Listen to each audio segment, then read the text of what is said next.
Board. And in relation to what you formally did there during the period under review, what would your functions have entailed? Okay, sir. I joined the Transport Board the 14th of October 1971. If you do the math, that's about 45 years, 46. I moved from an apprentice engineer and I was promoted to engineer, then senior engineer, then vehicle inspector, senior vehicle inspector, quality assurance manager from 2005 until December 31st, 2018. And my duties were to oversee all the engineering aspects for the Transport Board. I travel extensively abroad, looking after the buses for the Transport Board. So I have a whole wide knowledge of buses coming into the Transport Board.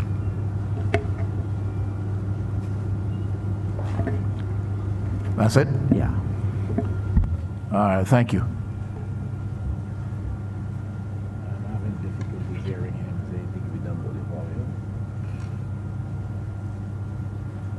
Just checking to see if we can do anything about the volume. I'm having difficulty hearing you clearly up here.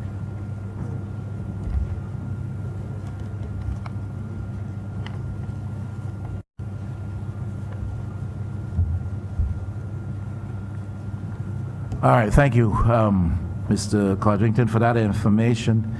Now, just to make you aware, remind you, we will be interacting with you around several issues. These, some of which I will mention.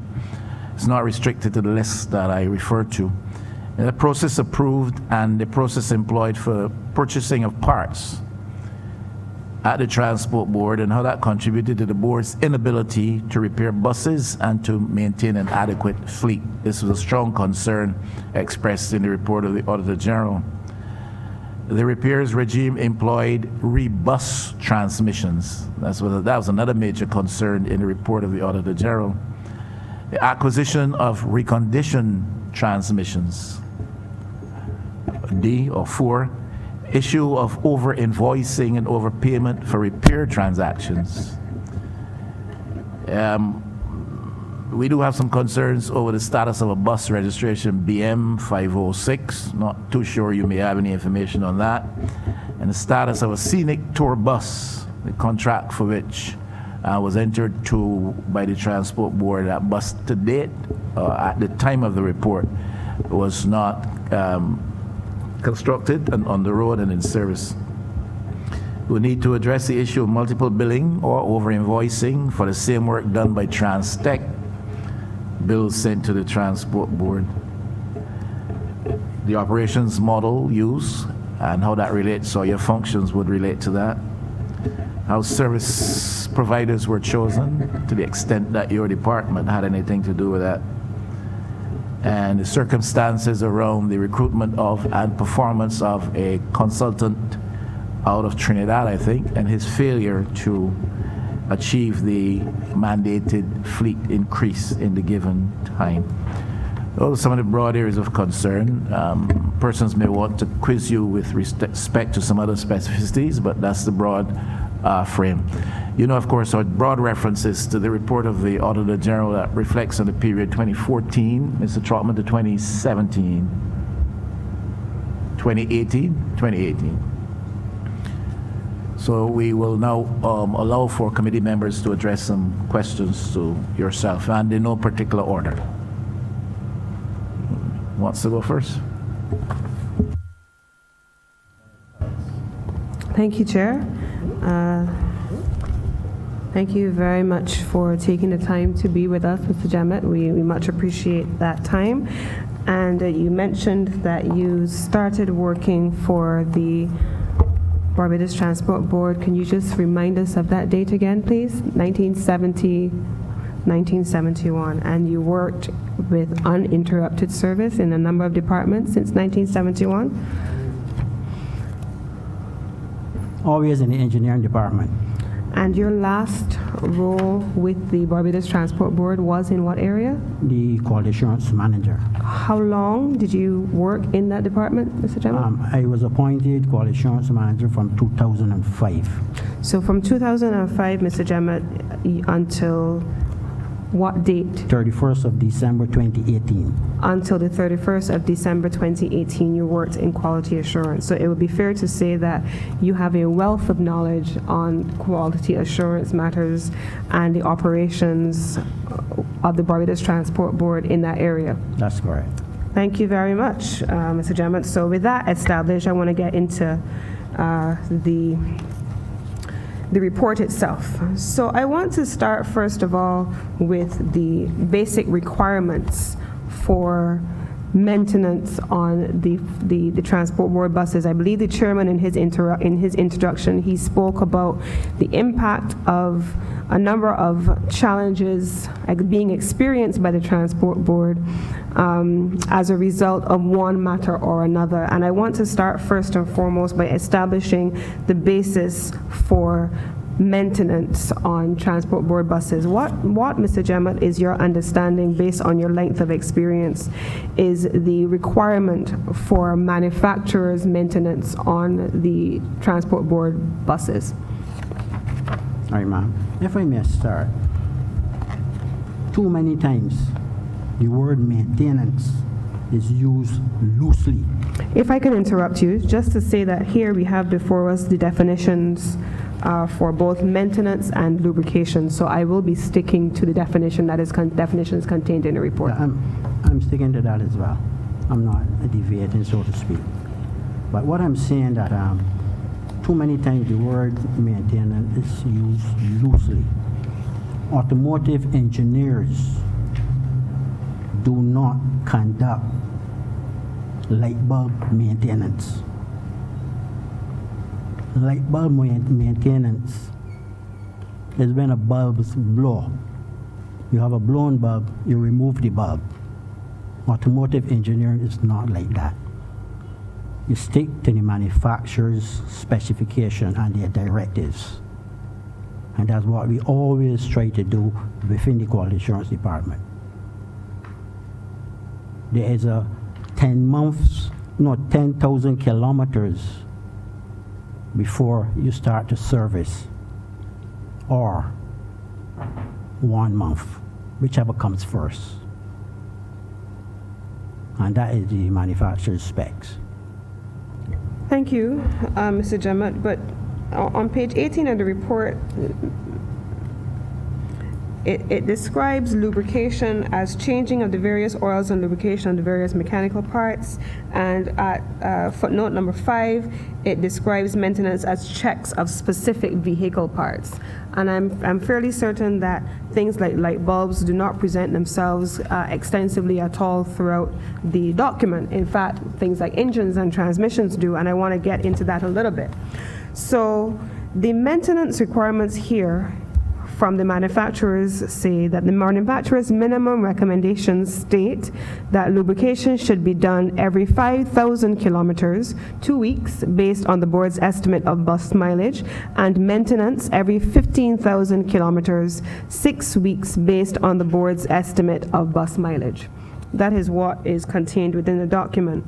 In the Transport Board's Standard Operating Procedure Manual, QAD 2.2 and 2.3, it dictates that lubrication and maintenance procedures should be carried out at 10,000 kilometer intervals. Can you account for the difference between the manufacturer's specifications and what is in the SOPs of the Barbados Transport Board? The manufacturer's specification, you always try to stick to the manufacturer's specifications. Mm-hmm. You might make adjustments accordingly based on how the vehicle operates. You with me?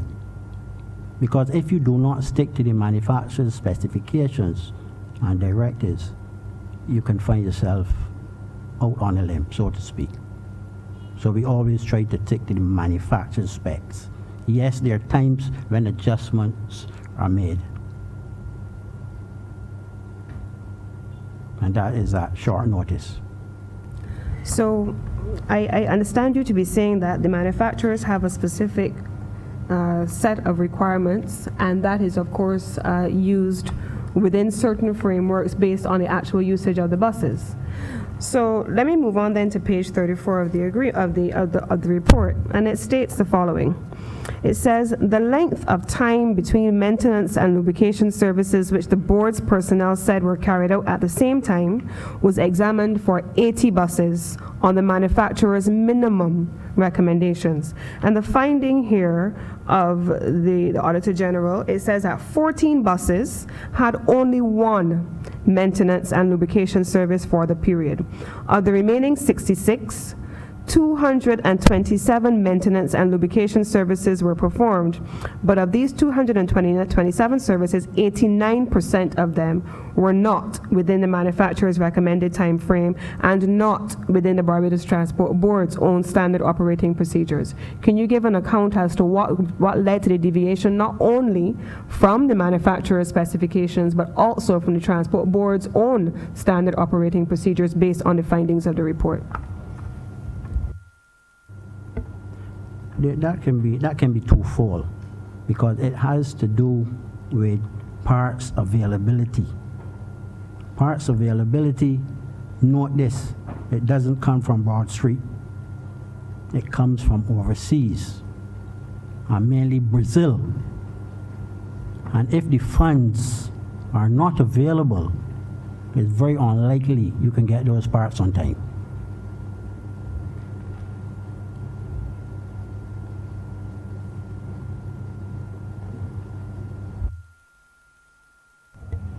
I'm going to come back to that, but I have another question for you, and it is about I'm going to come back to the parts availability in a moment.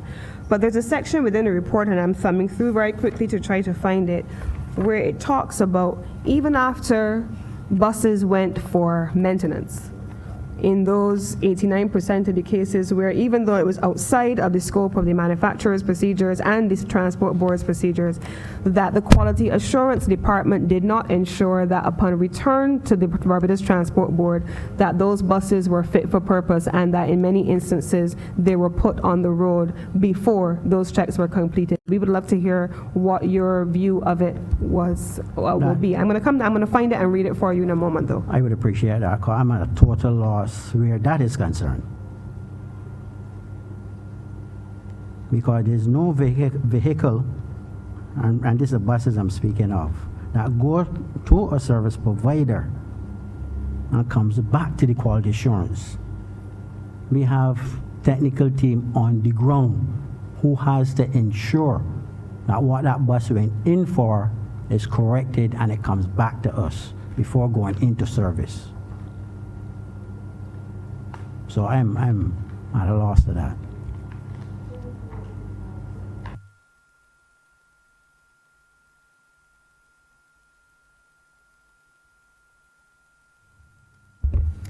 Thank you, Chair. This follows on a bit from what Senator Cummins was discussing with you earlier, and what the Chair raised as some of the committee's concerns. Among those had to do with the issue of invoicing and the basis on which payments were made for maintenance.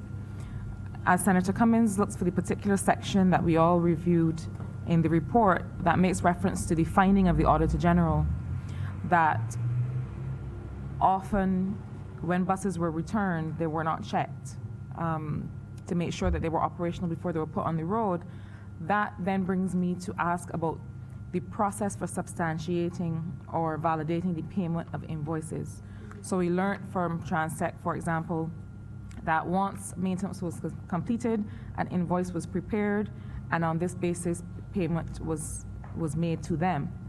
From your perspective, though, as Quality Assurance Manager, I would imagine, and please correct me if I'm wrong in my understanding of the process, that once you receive the invoice, that you also need to make sure that the service was satisfactorily completed. So just please take me through on what basis payment of invoices would be completed to the service provider. Now, if a bus go to a service provider and he conduct the repairs And when they say conduct the repairs, a job sheet will be sent to his establishment outlining what has to be done. We have a system, what you call the Meridian system. Computer. It goes into that system. When the vehicle comes back from the service provider, it is easy for the vehicle inspectors on the ground, clerks or anyone, to check the system and verify then that what the bus went in for is corrected. The invoices for payment don't come through the following day or the next day. It comes in about a month or 6 weeks after. So even if it was a problem within the works of that bus, then you will contact the service provider, allowing him to know that what we've asked to be corrected, some of it is faulty, and it will go back to the service provider. All right, so let me make sure I'm understanding you correctly. The vehicle is returned, and you made reference to a clerk. Which officer does the check? What is the designation of the officer or the employee that does the check to make sure that the tasks on the worksheet were completed and that having been completed, the vehicle is now operational? Who does that check? The vehicle inspector. So the vehicle inspector does that check, and then what happens after that? Please use your microphone. Sorry. Then he turns that over to operation so that it can go into road service, because already no clear quality assurance, and he will sign off on it. Okay, so once the invoice comes in, say a month or 6 weeks later, as you've said, what is the process for payment on that invoice? What do you do on your end?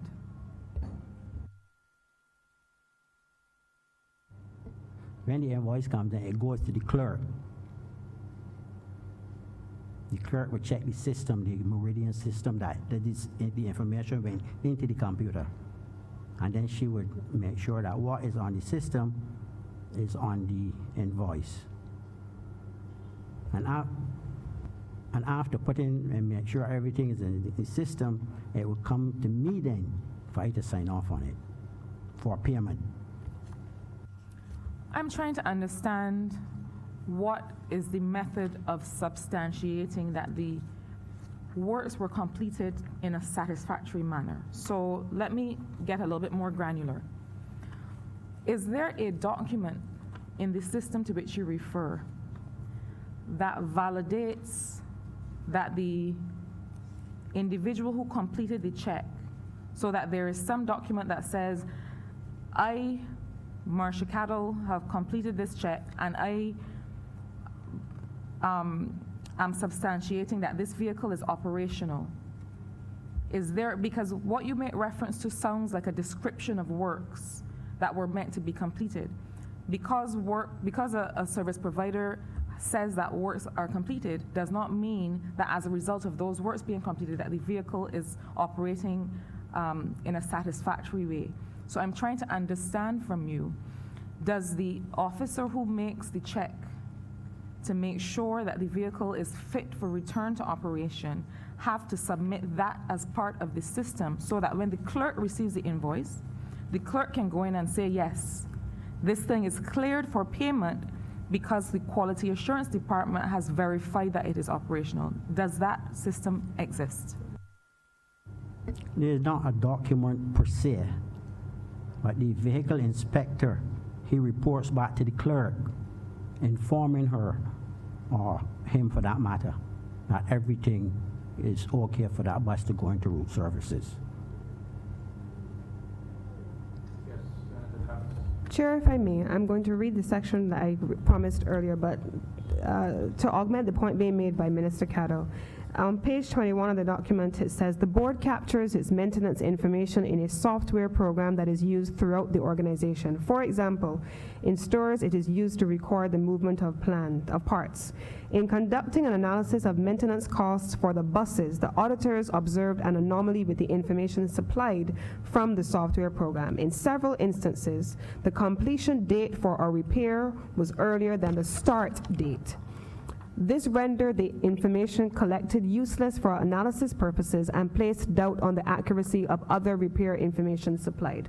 And that is the report of the auditor. So the question here for the follow-on from Minister Cattle's question is, given that the documentation for the Transport Board was actually collected on the question of repairs and maintenance in this software system, and it was inaccurate, on what basis then were payments triggered? Because the auditor has recorded that there were some anomalies, including start and repair dates. On what basis did you then begin to trigger payments? And just for the record, I'm going to read the section of the report to which I referred earlier.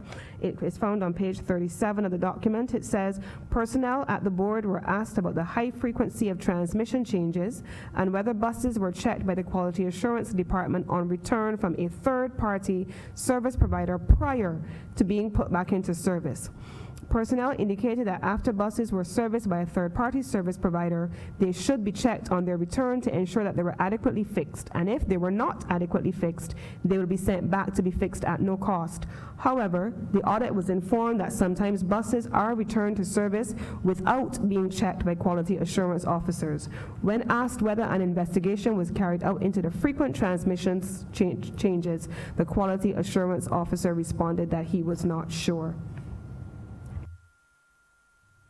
I'm not sure about that aspect of it, because once a bus comes back from the service provider, it's the duty of the vehicle inspector to ensure that that vehicle is roadworthy. If there's any difficulty. But Mr. Gemma, you just established at the beginning, I'm sorry for interrupting, that you were with the Transport Board in Equality. Mr. Codrington, you were in the Transport Board Quality Assurance Department from 2005 until December 2018. In whose office would then that responsibility lie? That would be under the CM, that would be under me, the Quality Assurance Manager. But the point I'm making, if there is a difficulty when the bus comes back from the service provider, the vehicle inspector then will contact me and tell me, Mr. Codrington, I'm not comfortable with what is happening with this particular bus.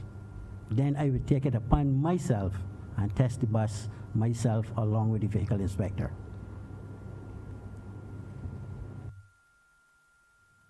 Thank you. Just a bit of a follow-on. So, Mr. Codrington, are you what are you presenting to this committee is the process by which the vehicle inspector would apprise you as Quality Assurance Manager that there was a defect with the bus? Because I would imagine that there is some documentation prepared and or there is some entry in your software system, and that this is not simply done casually or by a telephone call or by word of mouth, because it would mean that if there was an unsatisfactory job carried out, that the invoice then should therefore not be paid. So I would like you to explain to the committee what is the process. What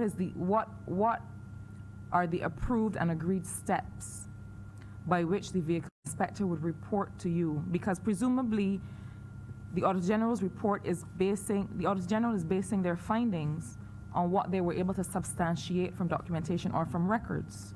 And they cannot speak to something that is not recorded, and I would dare say that the Transport Board cannot conduct its business in that kind of ad hoc manner. So please take us through what is the process? What are the steps in documentation of the vehicle inspector reporting that the service provider did not meet the requirements for the bus to be operational? Some of that information is incorrect, but I want to try to give clarity from my vantage point as the Quality Assurance Manager. And I'm going to go through it again. If the bus goes to the service provider, along with the documentation for the defect to be corrected,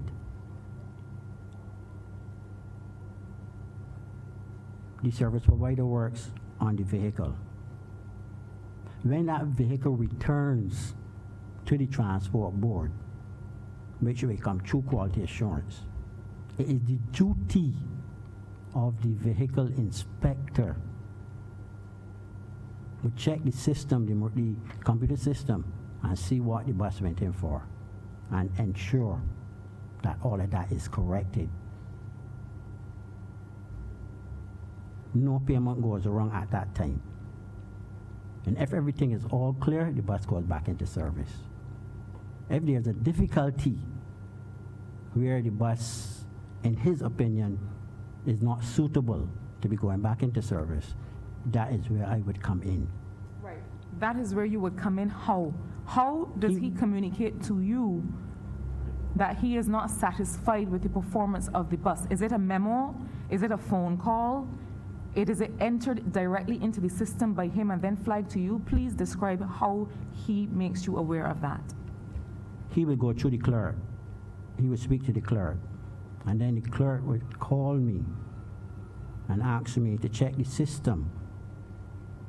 And then I would try to ascertain what happens there. So there's no documentation? There's no related to this? documentation like that, no. That's why I said there's no documentation in relation to that. So would you say, Mr. Codrington, that good practice would suggest to you that if a vehicle is sent for a service and that in fact, as a result of the works being completed, it is not operational, that this is something that should be documented by the Quality Assurance Department, would you say that that is a fair expectation? What comes back from the service provider goes into the system, yes. The work that they conduct goes into the system. I will try to make myself a bit more clear. Having completed works does not mean that the repair has been successful and that the bus is now operational. Would you agree with that? Yeah. Good. So what your system therefore records is whether the work order that existed meets what the service provider says they have done. Those two things together do not mean that the bus is operational, therefore that the repairs have been successful and the bus is ready for service. The vehicle inspector has a duty, as you keep reminding us, to ensure that the vehicle is operational following those works having been completed. Is that correct? Yeah. Right. I would therefore suggest, and you can tell me whether you agree, that the vehicle inspector or the Quality Assurance Department also have a duty, because this is a very critical matter. Whether a vehicle is now operational or whether the problem has been fixed needs to be documented, because I am not clear on what basis then a month or 6 weeks later a payment would be made. I'm assuming that the point of the works being done is for the vehicle to be working. If works have been done and the vehicle has not been declared in good working order to return to operation, then arguably, tell me if you agree, then that invoice should not be honored. Because if the works have been done in order to get the vehicle operational and the vehicle is no longer operational, then that is arguably not a sound expenditure that you have made. Would you agree? If the vehicle is not operational, the service provider would not be paid. Where do you have documented that whether a vehicle is operational? If I were to, for example, be making reference, and I'm not referencing a specific vehicle, I'm just using a random number that I've made up, B246, went for works, for service or for repairs, came back and is not operational. After having been checked by your vehicle inspector, he has deemed that it is not satisfactorily functioning. Where is that finding of the vehicle inspector documented, so that when the clerk now comes to be asked to honor an invoice, that clerk has a record of the fact that your vehicle inspector did not clear this vehicle for return to operations? Where is that documented to enable him or her as a clerk to do or not to do, or not to honor or not to honor the invoice? That documentation will be based on the invoice that come back. Let me explain it so it can be a bit more simple than that. For instance, the bus going for reline all brakes. and it comes back. Brakes were relined, linings fit, new drums, what have you. The vehicle inspector would then sign off on that. Because he would put the vehicle on the ramp. Because if a bus went for brakes to reline, you cannot see it by just looking at the bus. You have to go on the pit to ensure that those linings were changed. Because the linings would have gauges to tell you whether they're new linings or old linings. And if he's comfortable with all four wheels waiting to be relined, and they were relined, then the bus is good to go.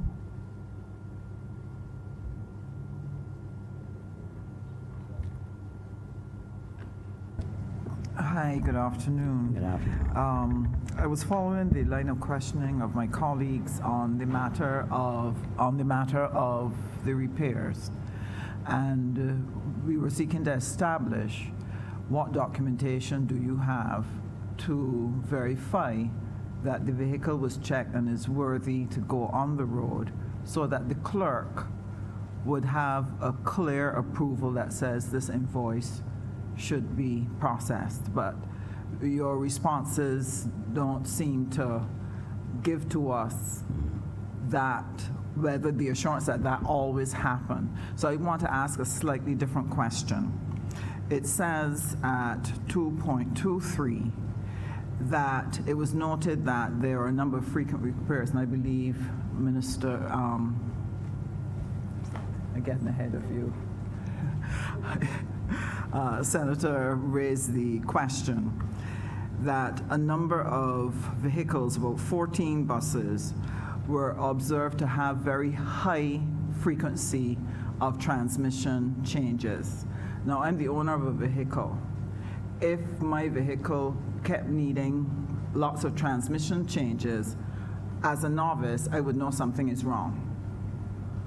So as a quality assurance manager of many years, having 14 buses, having a high frequency change of transmissions, did that in any way alert you to the fact that there was a problem with the quality assurance? Because had it been picked up by the quality assurance inspector, it would say that the transmission is not properly fixed, and therefore it should go back. But obviously that did not happen, because they went on the road frequently, broke down frequently, and had to be sent back to the provider. Can you explain to the committee why that happened? Yes, ma'am. Now, I would have to ask the series of those transmissions.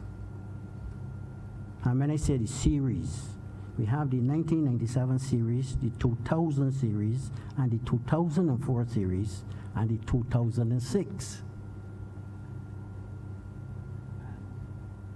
The numbers are very important, but nevertheless, let me go on. Now, we had the Brazilian representative. We had several complaints about the 2000 and 2004 series, 50 transmissions. And they wrote us and tell us that those transmissions are obsolete now. So we're going to be experiencing some problems. So that's why I'm trying to ascertain whether the 2000 or the 2004 series. Because the 1997 series, they were relatively good, along with the 2006 series. So when you talk about transmissions, you're talking across the board, which is not very good to say, because we have series, and we got to deal with specifics. So are you saying to the committee that your recollection of the problem you had with transmissions had to do with a specific series? Yeah. And that is your recollection of what transpired with those transmissions? Correct. Okay. The 2000 and the 2004, and I have a document that I can allow the committee to copy this document. I'll just check the appendices to see if they gave us the information. I'll just check the appendices to see if they gave the information on the particular series. And you said which series it was? 2000 and 2004. 2000 and 2004. 4. Okay, thank you. Just as a follow-up question, really, to what a lot of what has been asked, been questioned so far, in terms of the frequency. In the Auditor General reports, it says clearly an examination of invoices issued by a service provider over the 9-year period 2009 to 2018 for the reconditioning of transmissions and the replacement of torque converters revealed that transmissions on some buses were changed quite frequently, which you said before. Some changes were so frequent that an investigation should have been triggered to determine the cause. However, the board did not provide any evidence. Obviously, it wasn't done. I'm just asking you, as quality assurance person, did it ever occur to you? Did it ever bother you? Look, there's some buses that and individual units which have been going over a period of time for repairs, and in some cases for the same issues. Transmissions, for example, we've heard that in a 6-month period, you had some buses having to have transmissions that were put in, having to be replaced or repaired. I'm just wondering, did it bother you as quality assurance managers that, hey, there must be a problem with the parts or the replacement parts, with the workmanship, or some other issues? Did it ever occur to you that this really needed an investigation, and did you take it any further or try to alert management that there's some serious problem here which needed to be investigated? Yes, I did, sir. I would have wrote the management and the board about the 2000 and the 2004 series.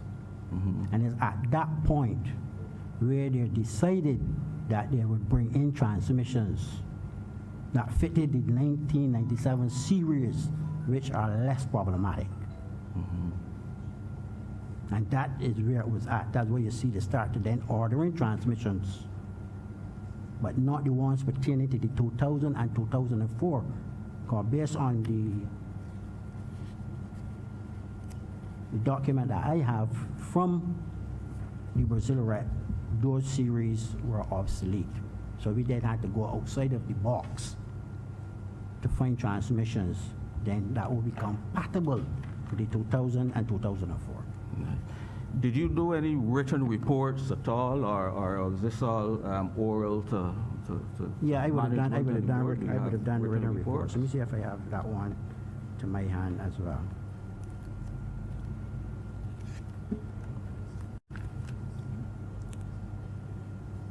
Sorry. Not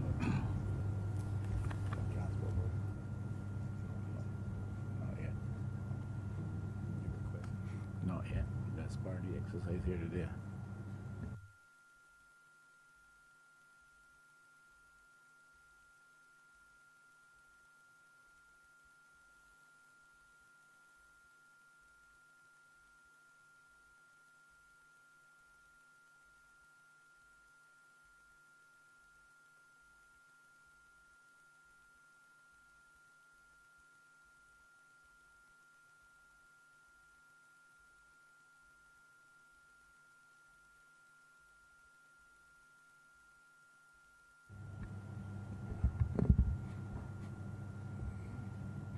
Yes, take your time, but get there as soon as you can.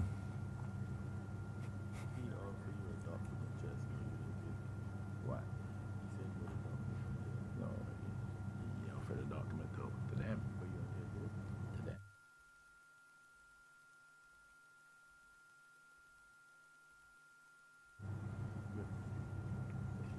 He is here, Brown, sent me a road to it.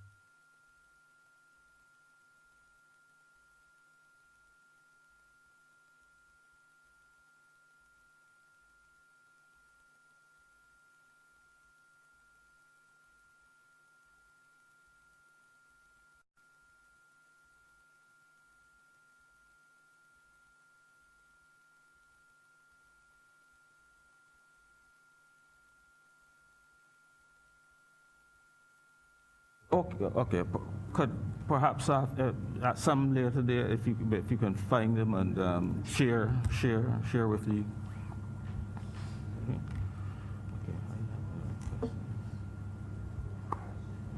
Are you true, Senator Nurse? Senator Nurse, are you true? That's it. Yeah, that's it. You are, thank you. I think Mr. Codrington had offered a document on your questioning, earlier. On your questioning, I think, or was it Minister Cattles? You had offered a document earlier in response to a question. Earlier, not just now, earlier. Could we request a copy of that document from you? Yeah. All right. Are you true, Senator Nurse? Yeah. All right, Mr. Codrington, I have over 1,000 questions for you. A few of which might be repeat questions, and I hope you don't mind repeating your answers if necessary. How many people are there in the quality assurance team or department at Transport Board, and are they all located at Weymouth or they're how many people? They're all under your management? My last collection was 30. 30? Yeah, but they're not all technicians. That's comprised of the staff. That include clerical staff also? Exactly, right. Technical staff would be what?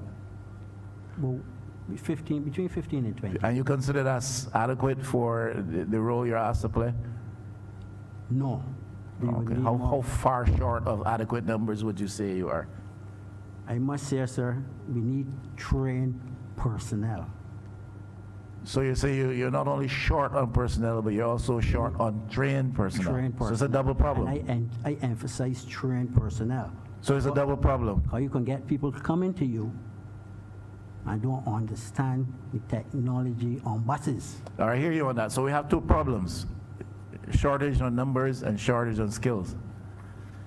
And you've brought that to the attention of the general management, have you? Of course. This will be documented in the minutes of the board meetings of the Yes, Transport all Board? these things will be in the minutes, yeah. All right, so, I also, and we will, Ms. Hamblin, have to request the minutes. We will repeat this when we interact with the general manager, but we need the minutes of the board meetings for this period, 2014, 2018, that we are reviewing.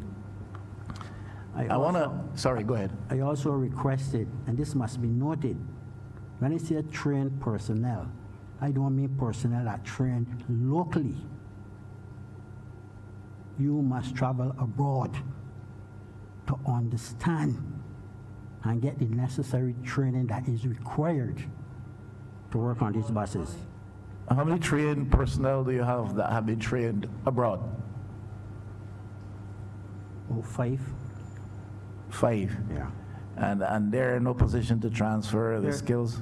They're still with us, yeah, and they train the lesser guys, yeah. Okay.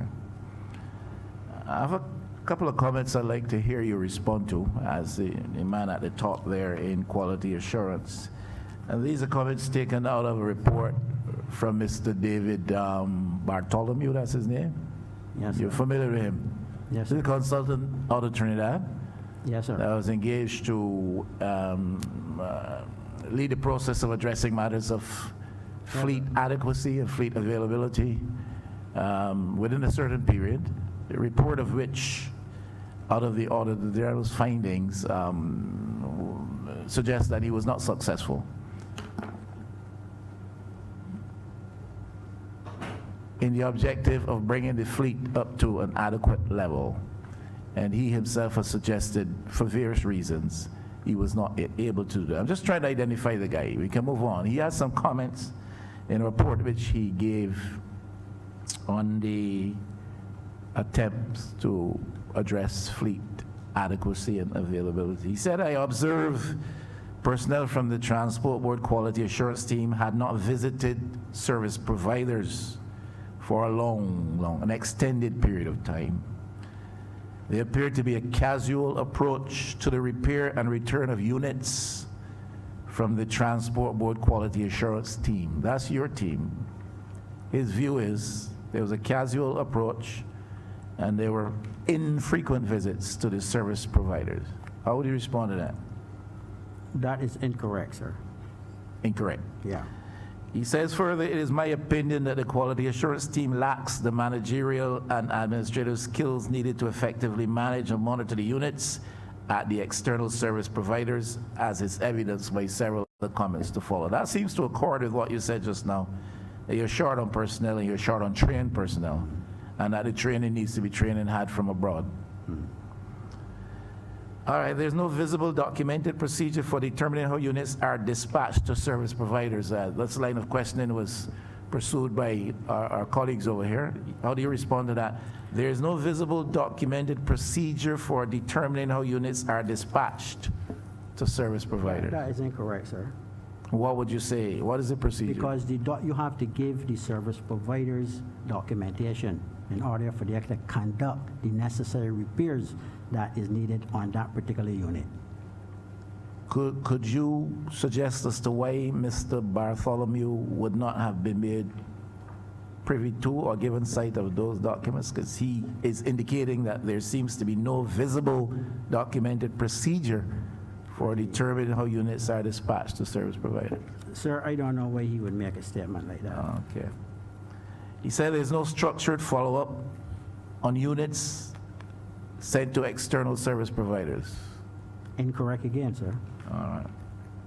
He said there's no binding agreement outlining costs and period for repairs from the service provider. There's no binding agreement outlining costs and period for repairs from the service provider. There's no binding. Agreement. I interpret that to mean that you send a unit for repair to an external service provider. There's no agreement between you and that external provider as to the time it would be expected that the repairs would take and the costs likely to eventually result from that. That's again, it's incorrect, sir. That's also incorrect. How much do we pay him again, do you know? If my memory serves, I'm going off a record. Sorry? You're going off the record? Yeah. He can't. I'm not hearing you, sorry? I'm not sure what he was paid. You're not sure what he was paid? So I don't want to give a figure, and that figure is incorrect, or is too much, or for that matter. Are you of the opinion that it was an error to engage him? Sir, I have a document here. I visited Trinidad. Only this morning, I decided, and I can give you all a copy of it. When he came to Barbados as the consultant, I was taken back. Because when I visited Trinidad... When you say you were taken back, what do you mean? That's subject to varied interpretation. Yeah, because when I visited Trinidad Bus Company, he was the deputy engineer with that company. Then months after, I heard he's the consultant now with us. So You're saying you were shocked? Yeah. That this is a person that was engaged to do this job? Mm-hmm. And do you hold an opinion as to his effectiveness? It wasn't coming over to me very clear. Sorry? It wasn't coming over to me very clear as to what he was seeing. Because he was in one capacity and now he's going into another capacity and operating as a consultant. I still... So his being there didn't sit well with you? I wouldn't say it didn't sit well with me. It had to sit well with me because I had to work closely with him. No, you may have had to work with him, but that doesn't mean it sat well with you. Yeah, from time to time we would have our differences in relation to the engineering aspect of things. Yeah. Would you say that it was a spirit of cooperation between the two of you? Yeah. Oh, okay. How to respond to this? Units are sent to service providers beyond their repair capacity. You're sending units to service providers who can't do the job. No, that's incorrect. That is also incorrect. Because I would like to know when you say the capacity to not to do the capacity. Well, the report says units are sent to service providers beyond their repair capacity. The interpretation I give to that is that the service provider does not have the capacity, for whatever reason, to repair the unit, yet the unit is sent. But I would need to know the nature of the unit, because another example is that we have personnel service providers who only operates on the refurbishment of the vehicle, and this to do with the body. So I don't know if he's getting his lines crossed with the mechanicals and the refurbishment of the body. Because the entity that was dealing with the refurbishment of the bodies do not do any engineering on the vehicles as it relates to engine, transmission, what have you. But you didn't see that the board had any such challenge. You were quite satisfied that the Yeah. service providers chosen were adequate to the task, whatever the task was. So units are being sent to service providers even after the service providers have expressed their intentions not to work on units until payments are made. Yes, we might have a service provider who say that they are not working on a bus or two, but however, they never stop because they're waiting on payments. 'Cause as I said earlier, you don't get payments the same week, the next month. But his view is if you're sending units to service providers who have indicated to you, we need to be paid, we have not been paid, you're only putting a further number of units in their possession to further hold you to ransom for their payments. That's what he's saying. That's what he's saying, but they return the units to us. So So that's if their inaccurate as workshop well. is free of any units, then we continue to send the units. Units are kept at facilities way beyond the standard repair time with no action being taken by the board. That's incorrect. That's incorrect as well.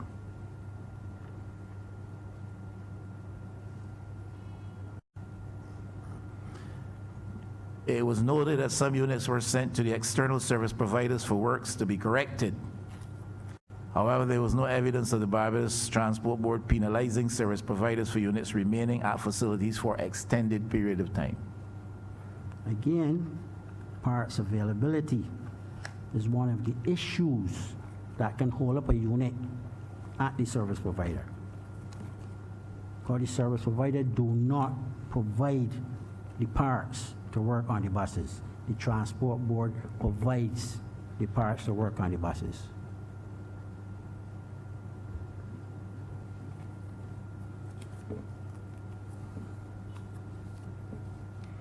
I have a question. There's some serious concern expressed with reference to engine blocks. I am neither a mechanic nor engineer.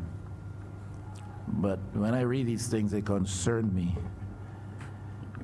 Engine overheating is one of the problems that was identified. Repairs were outsourced due to lack of tools, staff, lack of workspace, space at whom. Okay, we can skip that question. Engine blocks. I understand that from what I read, when repairs were done to engines or replaced, engines were replaced. The query really is, in his report, what happened to the replaced engine blocks? Am I correct in understanding that if an engine block is replaced, then it is of further use in another capacity? No, sir. The Mercedes engine block. Sorry? Mercedes engine block. When the engine overheats, that block is completely damaged. What about other types of vehicles? The other types of vehicle, good question you ask. The other engines will carry what you will call a sleeve within the engine block. You will remove that sleeve and replace another sleeve. The Mercedes block across the board is just piston and block. When it overheats, the block is finished. A question, a similar question, but this time with reference to transmissions. Mr. Bartholomew is saying the core or the cores of removed transmissions can be either refurbished in-house or by external service provider to reduce costs. It's not clear what happened to the cores of removed transmissions. Do you know? The core transmissions are repaired, yeah.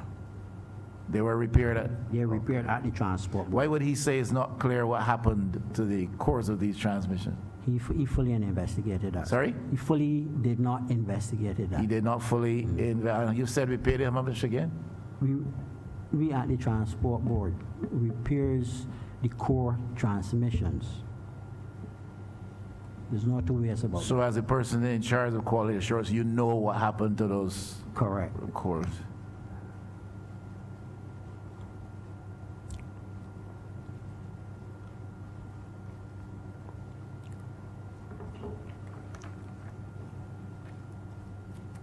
I'll ask you a question out of repairs, away from the matter of repairs. There's a bus listed in the Auditor General's report, BM 506, that couldn't be located. Yeah. Do you have any information that could shed any light I have all on the information on 506, that? It sir. was located eventually? When you say located, I'm not sure. When you say The Auditor General's report suggests that this BM 506 could not be found anywhere on any property belonging to the board. that is incorrect, sir. So the Auditor General is incorrect. Yeah. BM 507, BM 506, that's a 1997 Hino. That was out of service. That's one of the smaller ones. Yeah, small ones. That was out of service for 5 years. It was completely cannibalized. It had no major parts on it that can be used to put another bus into service. So it was completely cannibalized. Cannibalized, yes, sir. You would not be able to recognize it. It doesn't exist anymore. No, the bus, the frame, the body would exist, but the parts to make up a unit to go back into service, no. So it would not be correct to say that it could not be located. Even No, in its that- cannibalized form, it could be No, no. located and That- identified. That is incorrect, because I'm coming to that, sir. That unit was out of service for about 5 years. The general manager at the time wrote me and asked me to do the assessment on BM 506. I did the assessment and wrote her back and told her that the bus is completely cannibalized and cannot go back into service. And it would be uneconomical to the board. She wrote me back, Richard, I can give you copies of the correspondence between... Please do. Yeah. She wrote me, no, I wrote her, and then she wrote me back and told me that a former bus operator need to have 506. So that would have went to the board and management, discuss that, and permission was granted to have BM 506 sold to a former operator. So you're saying that BM 506, having gone through some measure of Cannot- stripping, Correct, was eventually sold? yeah. And sold to whom? Calvin Catwell, former employee of the board, Former employee of the board? yeah. And I this have- is all documented? Yeah. Okay. And this sale would have taken place, right? This would have been February 12, 2018. That's it. February 12, 2018? Yeah. This was subsequent to the audit? Before the audit was That was concluded before- or after the audit? That was before the audit. This was before the audit was Yeah, that done? before the audit, yeah. Why would the Auditor General not know of that? I don't have any knowledge of that, so I would know why. I would think that in the normal course of things, if an audit is being conducted and this is suggested or stated, that the auditor would ask for the minutes and other documentation that would indicate that there was in fact a sale. So do you know if that was done? No, I know if that was done. I don't know if he didn't went to the appropriate people or he didn't try to, I don't know. Okay. I don't have any answer to that. But the unit, I have the document. unit was cannibalized to a Cannibalized. certain extent Yeah. and then sold. Yeah. So there's still parts of it that had value, Not value for the transport board buses. not for But transport board but It purposes. would not be able to put another bus into operation. Is there an established process for sales like that at the board? Yeah. What's the established process? Normally, the board or the management would ask for an assessment. An assessment would be done, and then the report would go back to the board, and then the board would then ask that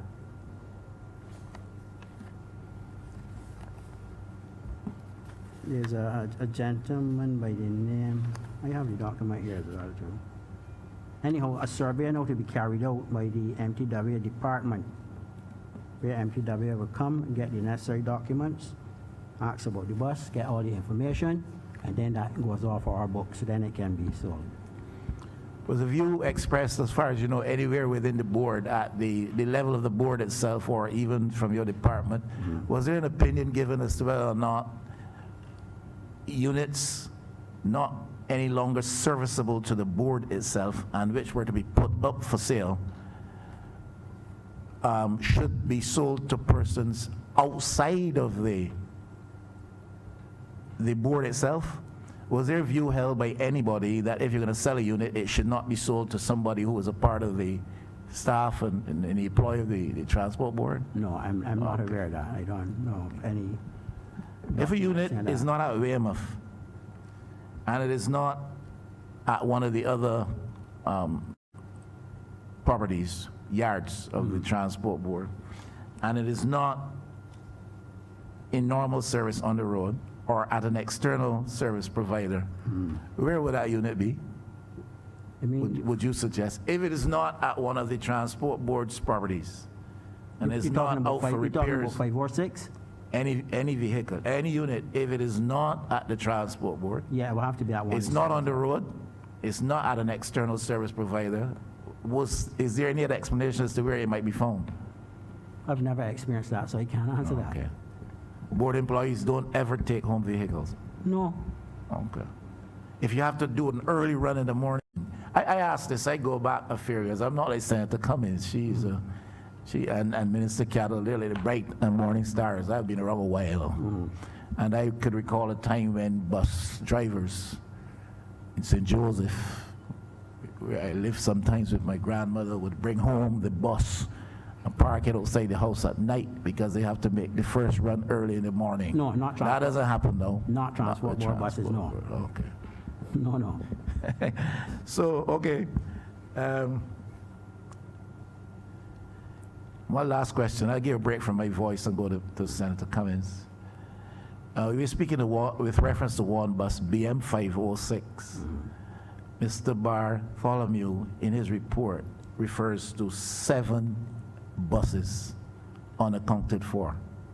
Not 1, 7 buses.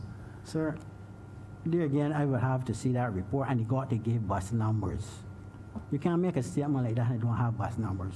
Because I have a document There's here. not a problem. I understand where you're coming from. I'm just saying if you have a Yeah. response to that. I Mr. Bartholomew, hired out of Trinidad by whomsoever for a specific purpose, engaging the quality assurance team at the Transport Board and other personnel at the Transport Board, said that there were 7 units that could not be accounted for.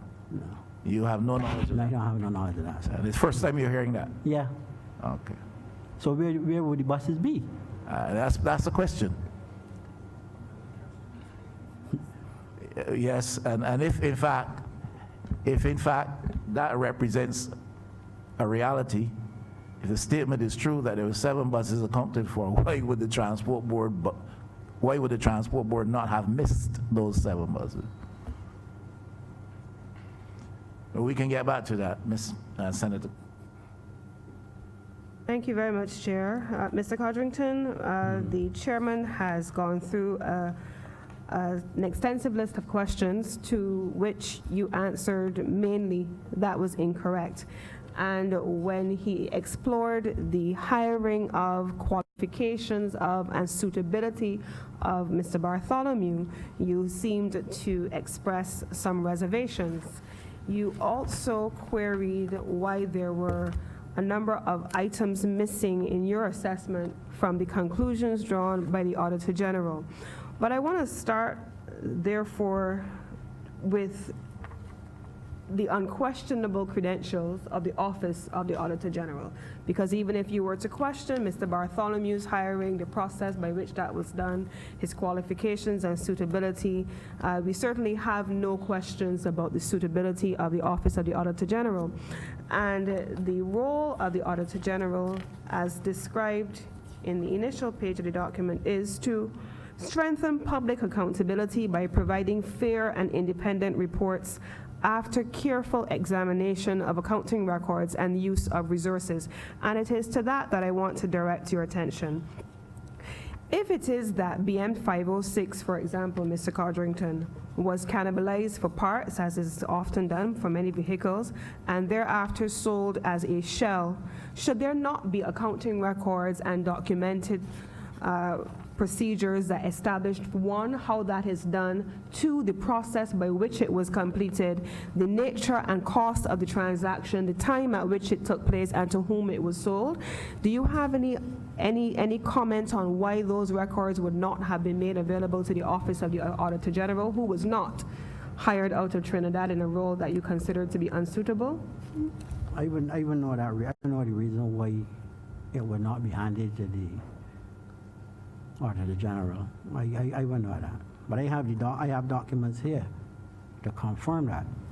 So, following on, therefore, given that there was a query raised about the accuracy of Mr. Bartholomew's comments about the frequency of transmission repairs, where the capacity lay and did not lay with various service providers, would you then conclude, Mr. Codrington, that the role of the Quality Assurance Department, as you have described it, would have been to ensure that, one, repairs were being carried out by service providers under circumstances where they could provide those services, and that if you found yourselves conducting those services repeatedly, that there should have been an investigation? Would that then be your assessment? Yeah.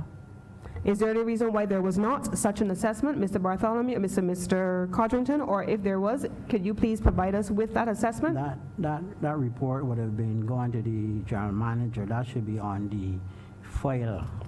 So could you give any indication what would be your sense of why that report, if it went to the general manager, was not made reference to by the Office of the Auditor General? No, I wouldn't. I don't know that. Would you be able to provide the committee with a copy of that report that went to the general manager? I would try to get that copy for you.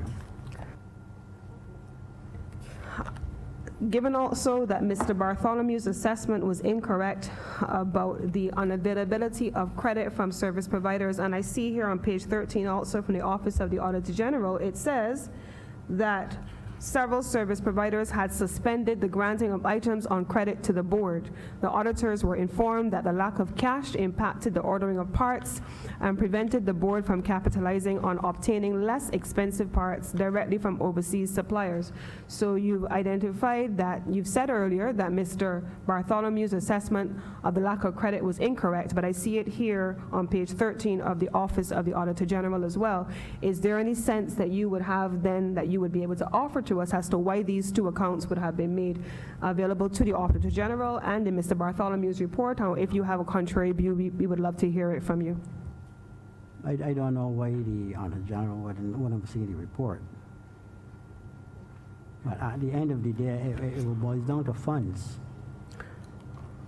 Okay, I want to follow up one last question from the chairman's list of questions, and it is about the transmission. I believe it's actually Minister Husbands. The chairman also referenced it. We haven't spoken about the reconditioned transmissions. Are those reconditioned transmissions different to the ones that you made reference to in response to Minister Husbands?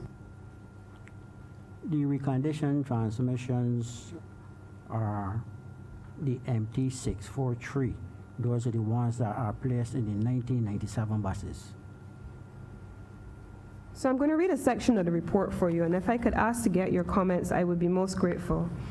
Based on the payment for the first 10 transmissions obtained from the first supplier in the United States, and this represents the period March 2015 to May 2018, it says one transmission purchase costs approximately $6,396, including shipping. Therefore, if the same amount of reconditioned transmissions were purchased from this overseas supplier, the cost would have been cheaper by approximately $2 million. The savings would have been even higher since this analysis is based on the original cost for the transmission of $3,549 excluding shipping and not the lower cost of $2,027 excluding shipping. So this speaks specifically to reconditioned transmissions. Could you explain to us the difference between the transmissions referred to here between 2015 and 2018 and the ones to which you referred in response to Minister Husbands? The transmissions that were reconditioned and they came out in the United States, right? Those transmissions were reconditioned along with what you would call the core, where we send the core and they repair the transmissions and send them back to us. But they all belong to the 1997 buses. The 2000 and 2004 buses that were problematic, we were trying to see if they would be compatible with the 2000 and the 2004, which we did fitted, I think about one or two, and they worked pretty well at the time. And that was the route that the board at the time wanted to go. And so my final point as a follow-on to the chairman's list of questions, and also Minister Cattle's questions earlier, because this is about governance, this is about accountability and the use of public funds. Now, Minister Cattle spent some time earlier asking about the process by which payment is triggered. We have here a series of transmission replacements. We have a series of purchases of reconditioned transmissions. We have the provision of credit and the non-provision of credit for the replacement of parts. And you also have the role of the Quality Assurance Department in the middle of all of that. What would you say are the documentary requirements that you followed as a manager responsible for this department to ensure that, one, you were capturing for the purpose of good governance the repair schedule, the maintenance schedule, the costs associated with that, and the suitability of these buses for the road, bearing in mind that Barbadians, here we're talking about figures, we're talking about buses as generic objects, but these are vehicles that Barbadians are riding, and if they were not fit for purpose, we perhaps are very lucky that we did not have an accident or an incident on our roads that injured a Barbadian. What was the role from a governance perspective of the Quality Assurance Department to ensure that these buses were fit for purpose, were maintained according to schedule, and when that did not happen, that service providers were meeting the requirements of both the board and the manufacturers? Well, as I said earlier, the vehicle inspectors, once a transmission is fitted, and I'm talking in terms of the reconditioned transmission, once it is fitted and is changing appropriately, shifting up, shifting down, gearing down correctly, then the vehicle inspectors would give that the all clear. And when I say the all clear, he would say that the vehicle is roadworthy and ready for service. No vehicle inspector that I know of is going to put a bus in service that is not roadworthy, because that carries serious consequences.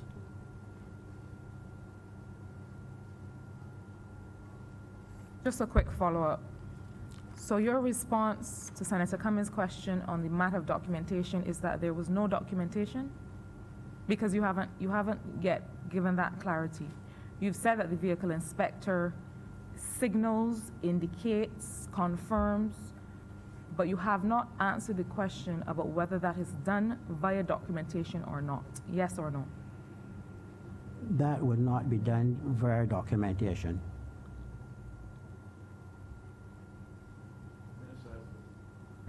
I just wanted to get some clarification because I was looking for something in the document while you were speaking with Senator Nurse. I'm not quite sure if he had asked a question. Going back to the issue of the transmission and repairs, as I indicated, if I had had those many repairs, it would cause a problem for me. I would feel that something is wrong. When you saw that these buses were having these frequent breakdowns, did you write a report to your manager on it? Yes, that's I said that earlier, yeah. Excellent. Now, could you share with me when you recognized that there was a problem, what were the steps that you took in managing all of that up until you did a report for your manager? What alerted you? What did you do? The frequency in which they were coming down. We wrote the manager, and then the manager would write me back and tell me, Mr. Cotton, and do what has to be done. Then we will write the service provider at the time, who was Simpson Motors, indicating to them the issues that we are getting with the 2000. Note what I'm saying, the 2000 and the 2004. This is where they asked the Brazilian engineer. Was it a particular make of bus that was giving the problem? Yeah, the series, yeah. The series that I'm speaking of, yeah. Oh, the series was the 2000 to the 2004? Yeah. But was it a particular brand? They're all Mercedes. Mercedes? Yeah. Okay. So in writing Simpson Motors, they brought in their engineer. And then he did an assessment. And then he gave us information when he went back up, telling us that the 2000 and 2004 transmissions are all obsolete at this point, and we are experiencing problems. He therefore recommend that we use the T260R transmission. But those transmissions were expensive, and we never went that route. And the T260R transmissions are the ones that are now fitted in the 2006 series, which is less problematic. Sorry, I'm just trying to follow. You're saying that with the 2000 series to the 2004, those transmissions were problematic. Yeah. But then there was a transmission, a D2, what was the transmission? The one that works better. T260R. D260. T as in Thomas or tomorrow. Okay, T260R.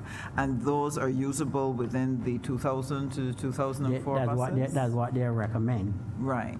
And you're saying that the cost, The cost of those transmissions, what was the difference in cost?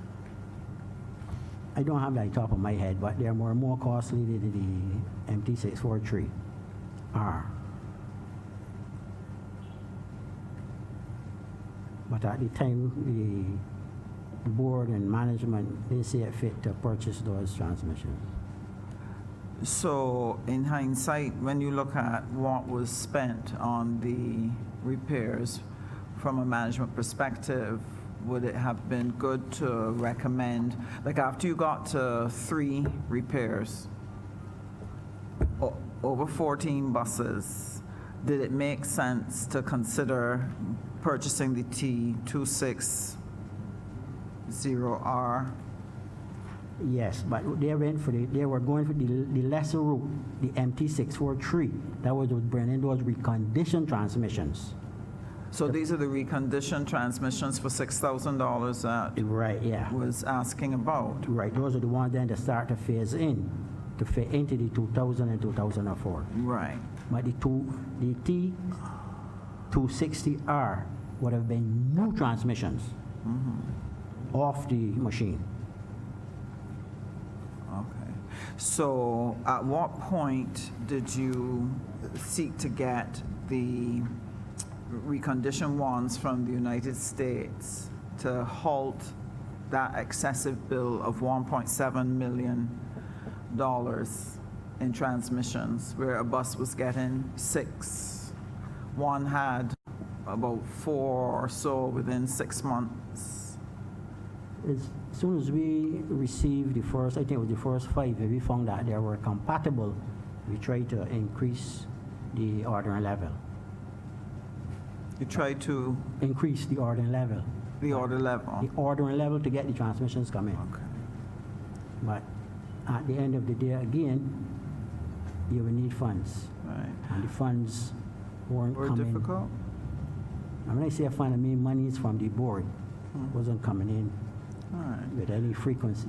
To finally clear up this issue, I was checking for the appendices to see if there was information on the type of bus that was giving the particular problem. And I see that we have here a list of the buses that were getting all of these repairs. What we don't have here is what is the year, whether they fall into the 2000 and the 2004 series. So I'm just wondering who can provide that to the committee. The quality assurance department would have that on their system once it's not deleted, but you should have the documentation should be around. Okay. Okay, okay. All right, thank you, Mr. Codrington. Thank you. Thank you, Mr. Chairman. Mr. Codrington, how nice to see you.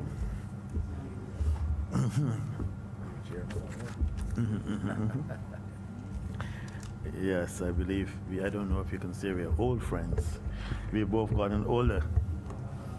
Yes, and you have vast experience. How many years, I wasn't here at the beginning, how many years roughly you worked at the Transport Board as Quality Assurance Manager? From 2005, but it was with Until? December 2018. So you were Quality Assurance Manager for 13 years? Yeah. I worked with the board for 46 years. And during that time you had overseas training where? Brazil. You were in Brazil for how long? The frequency was, So you went, I was off and on, out in and out. so of you do Brazil. 1 week or 2 weeks? No, and you, 2 to 3 weeks. No, I heard you earlier stressing that only 5 of your personnel have been overseas working for some time. Yeah. So I was trying to ascertain how long you had actually spent, how many years you had gathered your expertise. We were 3 weeks in Brazil. 2 or 3 weeks Yeah. over a period of about 13 years. Yeah. Okay, good. So you're well steamed in these things. And as I recall, initially when the buses were purchased, 1997, first tranche, whatever, there was an entity called UCAL, Correct. which you were part of before the transition. And there was an agreement where UCAL was to be responsible for the repairs, etc., to these buses. Give me some history as to what happened, why UCAL was not involved in these processes here. Let's briefly, I don't want the whole... When you say involved in these processes, Okay, let me ask another question. Yeah. As manager, what was the policy in determining if a bus, for whatever reason, which needed to be serviced or repaired, would go to UCAL, Simpson's Motor, or another provider? You were the manager. How was the determination and the decision made? What was the policy? That's quite a mouthful. it depends on the nature of the defect. As you would know, we had Simpson Motors at the time, and we had... I can't hear you clearly, you know. We had Simpson Motors and we had UCAL at the time. But UCAL used to do the bulk of the work. And as the management changed, you know how that happens. But you were still there. You didn't change. Yeah, no, I didn't change. And you were the But- quality assurance manager. Yeah, but you got people above me that would give me a directive and say X or Y. So you were the quality assurance manager, and you would let people give you directives that had no experience in that area? Would you say, Sir, we or, fight- or training? Sir, we fight with that all the time, sir. I beg your pardon? We fight over that all the time, sir.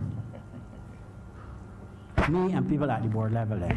So you're saying that as quality assurance manager, rather than making your decisions as to direct the work and repairs to UCAL, You allowed persons, you didn't say who, Mr. Chair, No, I'm not going to say that. not trained here or abroad to give you directives.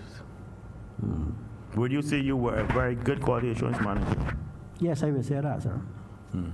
But you would take these directives. That's correct. Why? Because they're my bosses. Because they're my bosses. Okay. But there was I give you an example, sir. Please do. I had a system in place whereby I wrote the board and told the board that persons with less than 10 years driving a 13-ton vehicle should drive the older bus before they start to drive the newer bus. One chairman called me and he told me, Mr. Codrington, that cannot work. Refer to the old system. And I had to go back to the old system. So that is the kind of thing that you will get from time to time. So in terms of UCAL, the decision to transfer the majority, bulk of the repairs from UCAL to other entities was not your decision. You're saying now that this is a directive that was given to you. The things come from the board, yeah. That one, Any no. reasons were given? No, they don't give any reasons, no, sir. No reasons. So what was your policy then? Certainly buses need repairs, it might be transmission, that's what we're focused on. It needs your assessment. Normally you all would assess it in-house. There would obviously be some determination of the issues. You would decide then, you would decide in terms of the service provider, or again, you would be mandated to give it to service provider A, B, C, D. This is how it was done? There are times when I take it upon myself. I take the responsibility and say A, B, C, bus will go to UCAL. I see.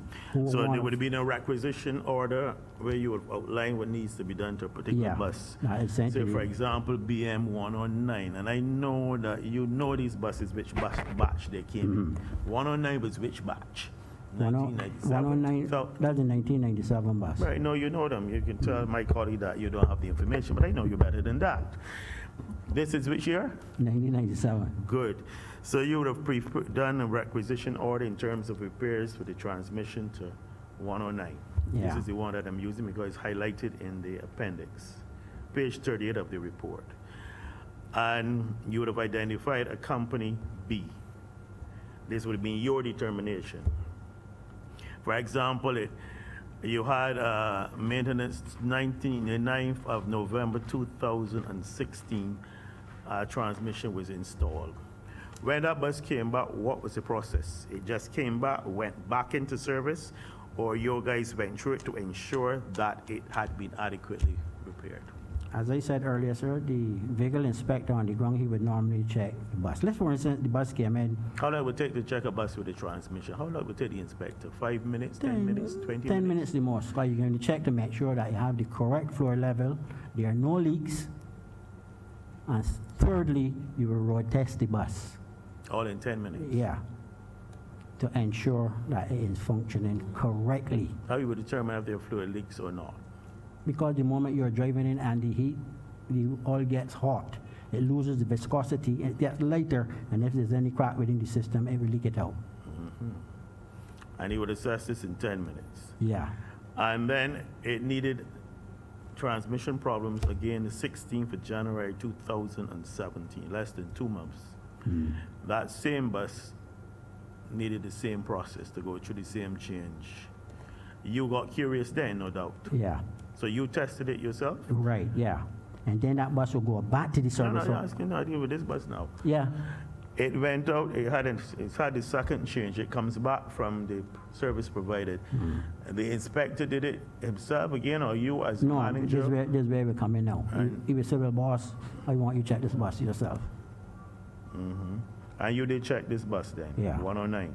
And if I found what he is saying is correct, it goes back to the service provider at no cost. No, and this one you went back to a different service provider. The 16th of January 2017, Company B installed the transmission. On the 28th of February 2017, it went to a company A. You said that you would have done it and you would have made a decision. Why change from the company B, which did it twice and it's still not working, and as you said, to go back to get it repaired for free, you chose to go to another company?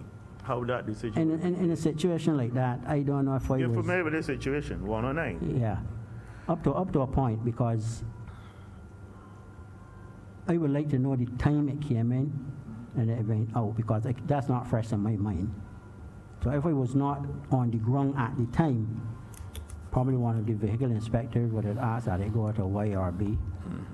And, But when you had going to the same company and getting the same problem, what did you do? What was your intervention as manager quality assurance? you inform that service provider, director, boss, or what you want to call him, manager, that But you would continue sending vehicles to that service provider for the same thing? once we send it in for the first time and it didn't work, we will have to send it back to him. Yeah, and it comes back the second time you get problems. But then he will then have to write me and say what he is encountering, that this bus should continue to be going into his shop and coming back out. But you obviously had a number of problems. I only chose this one in terms of the frequency of repairs of transmission. I've heard the others questioning about this. Would you ever make a determination that enough is enough, and or that you would still continue sending buses to get? I mean, the appendices are full of that. Did you attempt to make any intervention and say, well, look, this provider is not doing this properly, we need to shadow him? Yeah, that does happen on And I one. mean, did you do it? Not probably with that particular bus.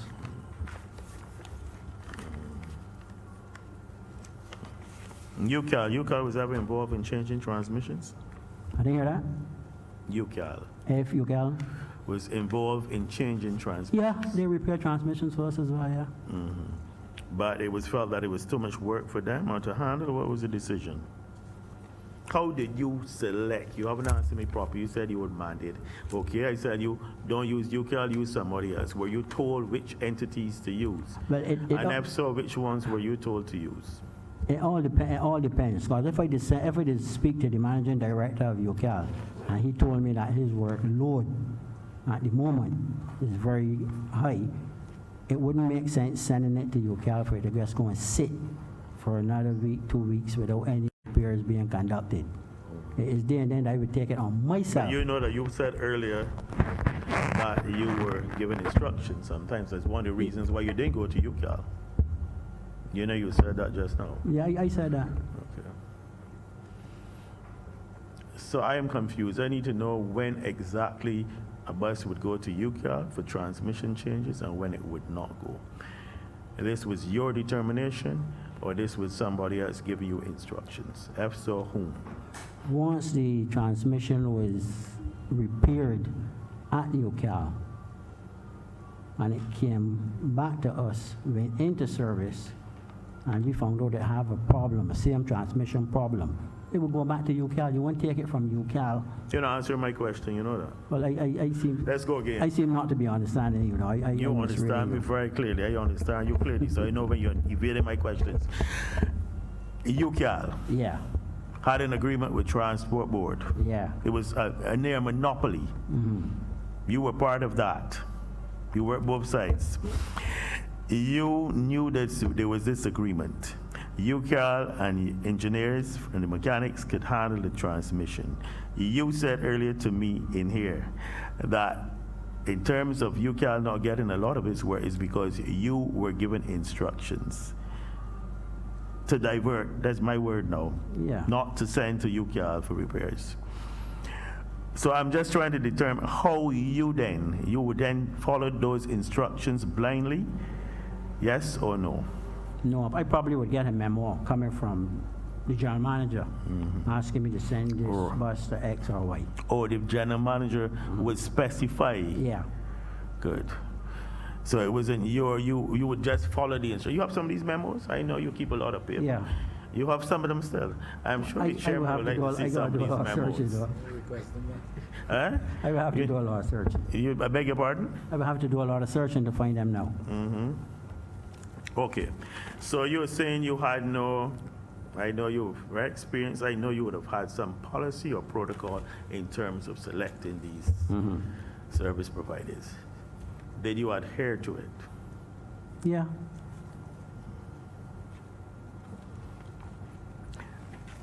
And in terms of this check-in of buses when they came back, as far as you are concerned, you did your inspection, and it would just be incidental that one bus, for example, could go to have transmission installed the 9th of November, install it again the 6th of January, have the transmission given problems the 28th of February, then need to overhaul the transmission on the 3rd of March. That is just a coincidence. I've heard this, but that ain't gone down well with me. I beg your pardon? That ain't gone down well with me. For the You simple shouldn't, because you were there, you were the manager. Yeah, I can agree with that. Yeah, what you're saying is right. But what I'm saying is all of the information that you have there, I'm not aware of. I'm just reading the other report. I understand This what would have you're been saying. garnered from interviews with members of your staff, of your staff at the Quality Assurance Department. I want to know, obviously, if you were having these problems and you were so concerned, that you would have done a report at some point in time to present to the Board of Management of the Transport Board, expressing your concerns about the frequency of the issues with transmission. And I know that you have a copy of that report that you wrote, and I'm wondering if we could have it for the I PS. researched for that, sir. You don't have it? I don't have that here. You submitted it to the board? Yeah, that would have gone to the board. Then, Mr. Chairman, we need to get the minutes, the board minutes. Yes, the board minutes and reports that go to the board should be in the. So the report. board is aware of this, Yeah. of the issues and your concerns. And nobody would listen to you. I wouldn't say that one. Listen. Who listen?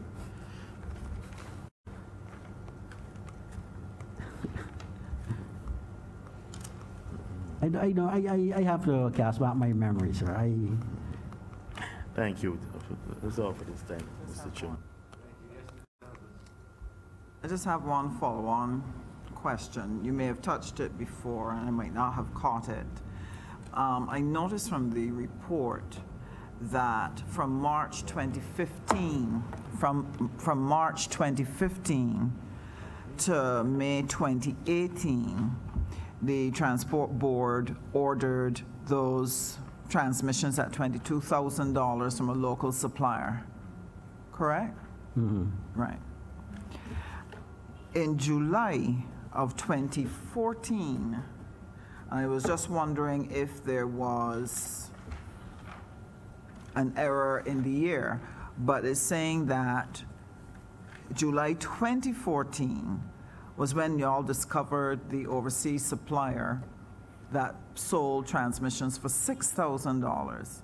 Yet from March 2015 to 2018, the local supplier was chosen at $22,000 apiece. Initially, you bought 45 transmissions from the overseas supplier. With the local supplier, during the period 2015 to 2018, they did 123 transmission changes for you at a cost of $2.8 million. How is it that if the $6,000 ones were available since 2014, the Transport Board continued to buy at $22,000 when they could have saved $2 million had they gone with the overseas supplier?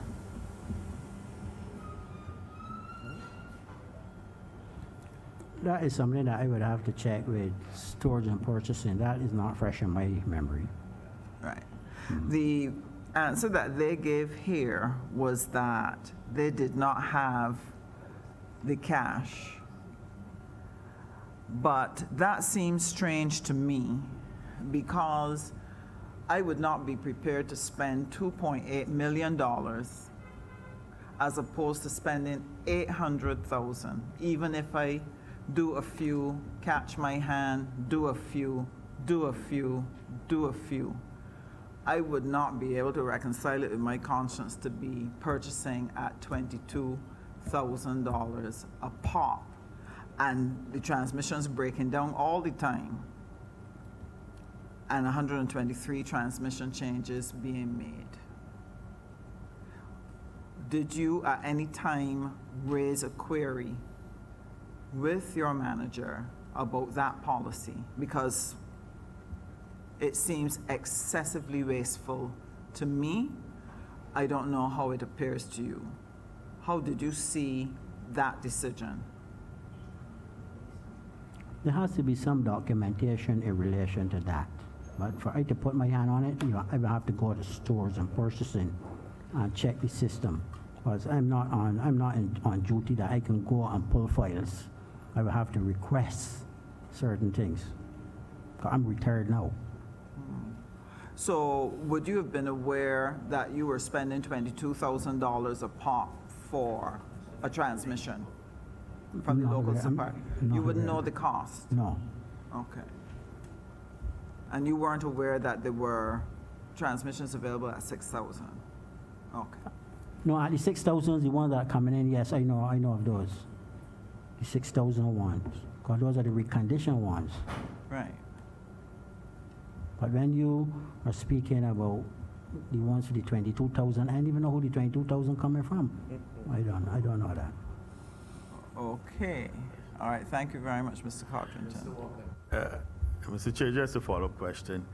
Mr. Codrington, how was the process in terms of determining local or overseas suppliers of parts for the transport board? What was the policy? Where would you go first? Or would you assess all of them and look at prices? How were the decisions made We will go to Simpson Motors first? seeing that them are the agents for the Mercedes-Benz This buses. is absolutely true. That's the first supplier that you all would go to all the time. Correct. In terms of these parts. At Mangrove, you still have buses up there? Yeah.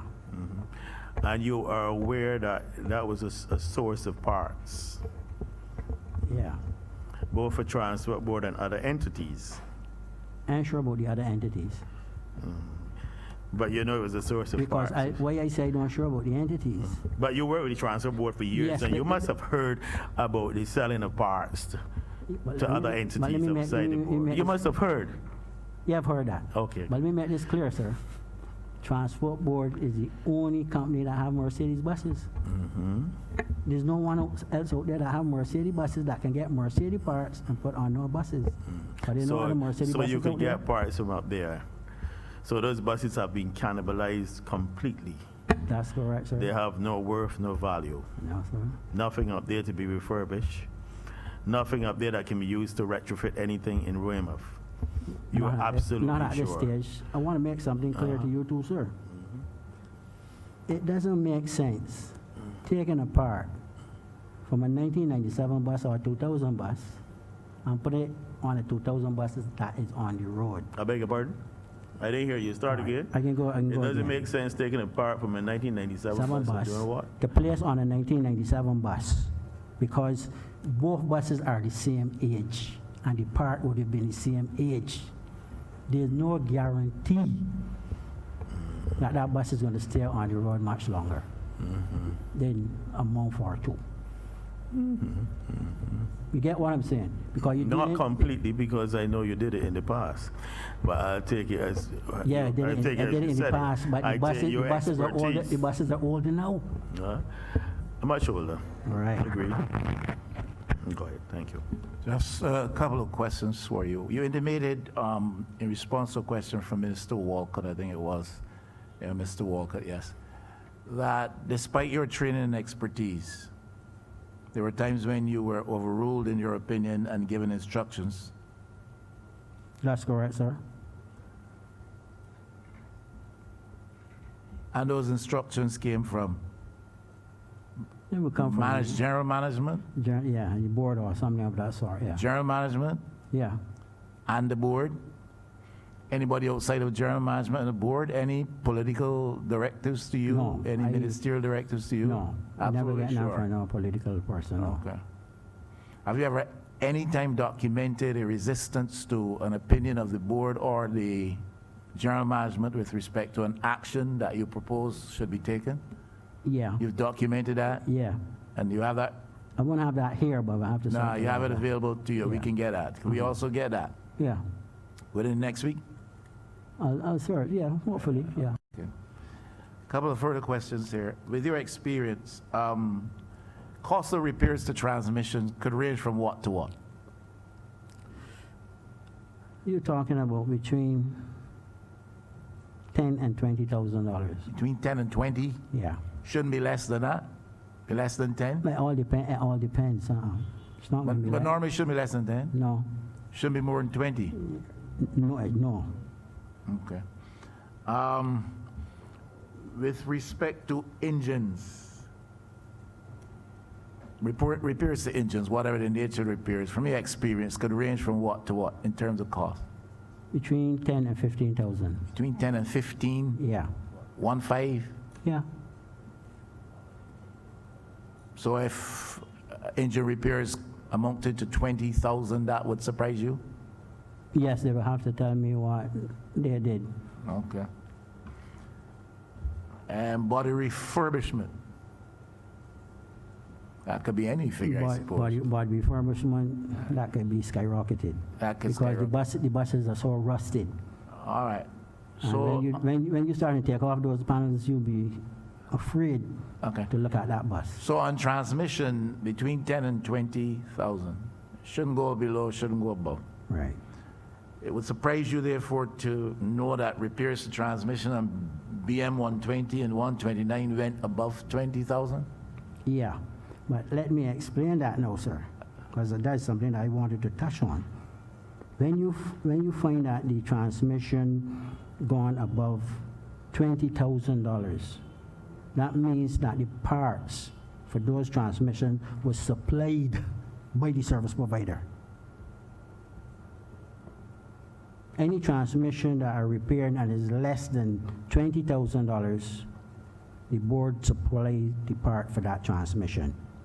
So your original answer to me, therefore, perhaps would better have been, normally it would range between 10 and 20, but it may go over if the supplier provides the parts. Correct. And that would go as high as 36,000? Yeah, because if you buy the complete box, yeah. And Minister Walker indicated that you're intimately familiar with all of these vehicles. Yeah, sure. So Yeah, you're he's- saying that that would have been the case with BM 120 and BM 129? He's correct, because you see all the parts for, there's 2004 buses. All those parts will have to be brought in, and you have to go outside of the Mercedes complements. Because as I said earlier, the Mercedes said they have the 2000 and 2004 buses to be obsolete. Okay. So now you have to go to 1, 2, 3, and 4 service providers outside of the network of the Mercedes to get those parts. And that's going to be costly to get those parts in here. And with respect to engine works, the cost could normally range between, you said, 5 and 15? Yeah. And even if the supplier provided the parts? Yeah, but it depends on the nature. If you got to change the block, then we will got to supply the block, and the block is going to cost much more. And that could go as high as what?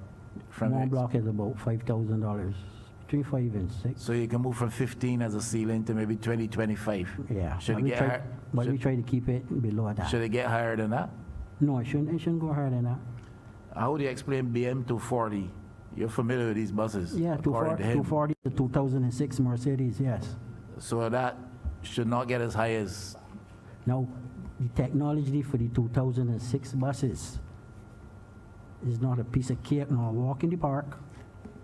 And you must understand the 2006 buses. The only person who works on the 2006 buses is Simpson Motors. yeah. And particularly, you're talking about the engine. So the cost can go beyond 15 to 25, 30. 30 is outrageous. But it, yeah, I think 30 is a bit high, yeah. But the But 2000 BM 240 registered a cost of 55,000. that has more work in that. Has more work in it. Yeah, beyond the engine alone. Anytime you see a number like that goes up, you would know, well, I would know I would then have to check the complete system and find out what it entails then that cause it to go up. Would these repairs be documented for BM 240 at 55,000 somewhere? Yeah, I can pull out that tomorrow. I can ask someone. You can find that. I can get one of the girls in the system. I can go back on my hard drive and look for it and see what happens. And you can help us out with that? Yeah. Because 55 55 seems real high. $55,000 for BM 240. BM 240. And you are right, is a 2006 bus. I have not checked out, sir. Please, and you'll let us know that as well. But I'm not going to take you there today, perhaps when you come back. But I'm traveling on the 15th. sir. Sorry? I'm traveling on the 15th. You're traveling on the 15th? Yeah. We'll get you back before that. But I've noticed that if you do a comparison in terms of costs, it seems to be a trend that costs coming out of Simpson Motors is quite much higher than costs otherwise. You are of the same view? Yeah, because you see the technology for the 2006 buses, they mainly work on those 2006 buses. And I think that's where the costs would normally go up, where the ceiling would be much higher. Okay. I just have Minister Husband. one clarification that I need. Just now when I was asking you about the cost of the transmissions, you didn't know the cost of the transmissions, but you just listed off, I mean, practically bus by bus. You talk about repairs to transmission like 22,000. I know where that 22,000 will come from. You said something about 22,000. Yes. That 22,000 is jump in my head. That was a cost for local Local transmissions. as yeah. opposed to overseas supply, which could have saved us $2.8 million. You I can think give me it the was. number. That's You have what the she number of that referred bus to. with the 22,000? Sorry? You have the number of that bus with the 22,000? No, that is just the average cost. When you look at the charges for the transmissions and the repairs, they're all between 20-something and 27,000 and so on. This was what you were paying for your transmissions. So when I raised it just now, you were, No, I didn't see the 22,000 in that light. no. but I you understand what just- you're saying, but probably I misunderstood The you at the time. chairman, the chairman outlined, and the transmissions cost, so on, so on, so on, so on. Are they between 10 and 20? And you were quite familiar with all the costs. But you see, Listening to you your see- response to me earlier, I would have thought that the area of cost didn't come under your portfolio at all, that wasn't anything that you had anything to do with. All right, sorry about that, ma'am. Well, how do you account for that? But you see, I would need to see the bus, the series. As I told you, the 2004 and 2000 and 2004, those are obsolete, and those parts will be much higher. The source, because you're going outside the more cities. You with me? No, I really am not. Because given the depth of knowledge and expertise you showed in dealing with the chairman on the list of charges and what it costs, and that you could say what happened to a bus. If a bus cost 55,000, you knew what happened to it. If But it no, he- cost 30,000, you knew what the happened chairman to gave it. me the series. He gave me the series. He But called I'm the bus asking you number. about, but the amount that I'm asking you about isn't about any other series other than the ones you're dealing with. You were paying on average $22,000 for transmission repairs, and you seem to suggest that you really wouldn't know what a cost of a transmission would be. But you know very well what it was for each individual bus, calling it by its name, that you could say what happened to B105 and B236. And I don't understand why it seems so alien to you a few minutes ago. Because 22 would sound familiar, wouldn't Okay. it? All right, sorry about that, ma'am. What did you think I was asking? I was thinking you was asking the 22,000 for the 1997. I was Where? 1997 series. 'Cause I was series in on the 97 at the time. But when you switch and go to the different, give me the number, I would know the series. Then you can pick it up from there. Thank you, Mr. Codrington. Thank you, Mark. Cummings. Mr. Codrington, I confess that I do understand the angst being expressed by my colleague to my left, Minister Husbands, because I'd have to say that my own assessment, and this is my own opinion, I could be wrong, to most of the questions that have been asked for the last 3 hours or so, there has been a high degree of ambiguity in your answers. And I too am a little concerned by that, because I don't feel as though we've gotten any greater clarity about the issues raised by the Auditor General from your comments. And in fact, the chairman presented, I consider to be a report from Mr. Bartholomew that in many ways echoed some of the sentiments raised by some of the findings, not sentiments, some of the findings of the Auditor General's report, and you characterize most of them as incorrect. So I want to be able to get from you, given your length of service to the Barbados Transport Board and your depth of experience in dealing with these buses, even to the extent that you can recognize them by bus number, one last answer, and I'm hoping that you can be as forthright as you can be. The report says on page 15 that as at October 12, 2018, the Transport Board had a fleet of 271 buses. Of those buses, you had 190 of them out of service. More than half of them, if not 3/4 of them, were not available for service for various reasons which we have been discussing here. Given your experience, Mr. Codrington, and your level of training and the time that you spent in the Barbados Transport Board, if you were to give us 2 recommendations on what your position would have been, rather than repairing these buses repeatedly, rather than incurring the kinds of costs that Minister Husbands just raised with respect to 1 bus or 2 buses, and spending money in those ways, what would be your recommendations that would have taken us in an entirely different direction than having 190 buses out of 271 out of service? In a situation like that, my recommendation would be to change all the transmission within a specific period. And based on the... Can you clarify that? Because we changed transmissions in some buses 4 times. Just clarify what you mean. Change but transmission. I'm speaking in terms of the 1997 transmissions were less problematic. So when we all say a transmission, everybody go to transmissions. You must understand their series. And every series operates differently. The 2006 series, out of 65 buses, up to when I leave office, there were only 5 transmissions that came out that I am aware of, out of 65.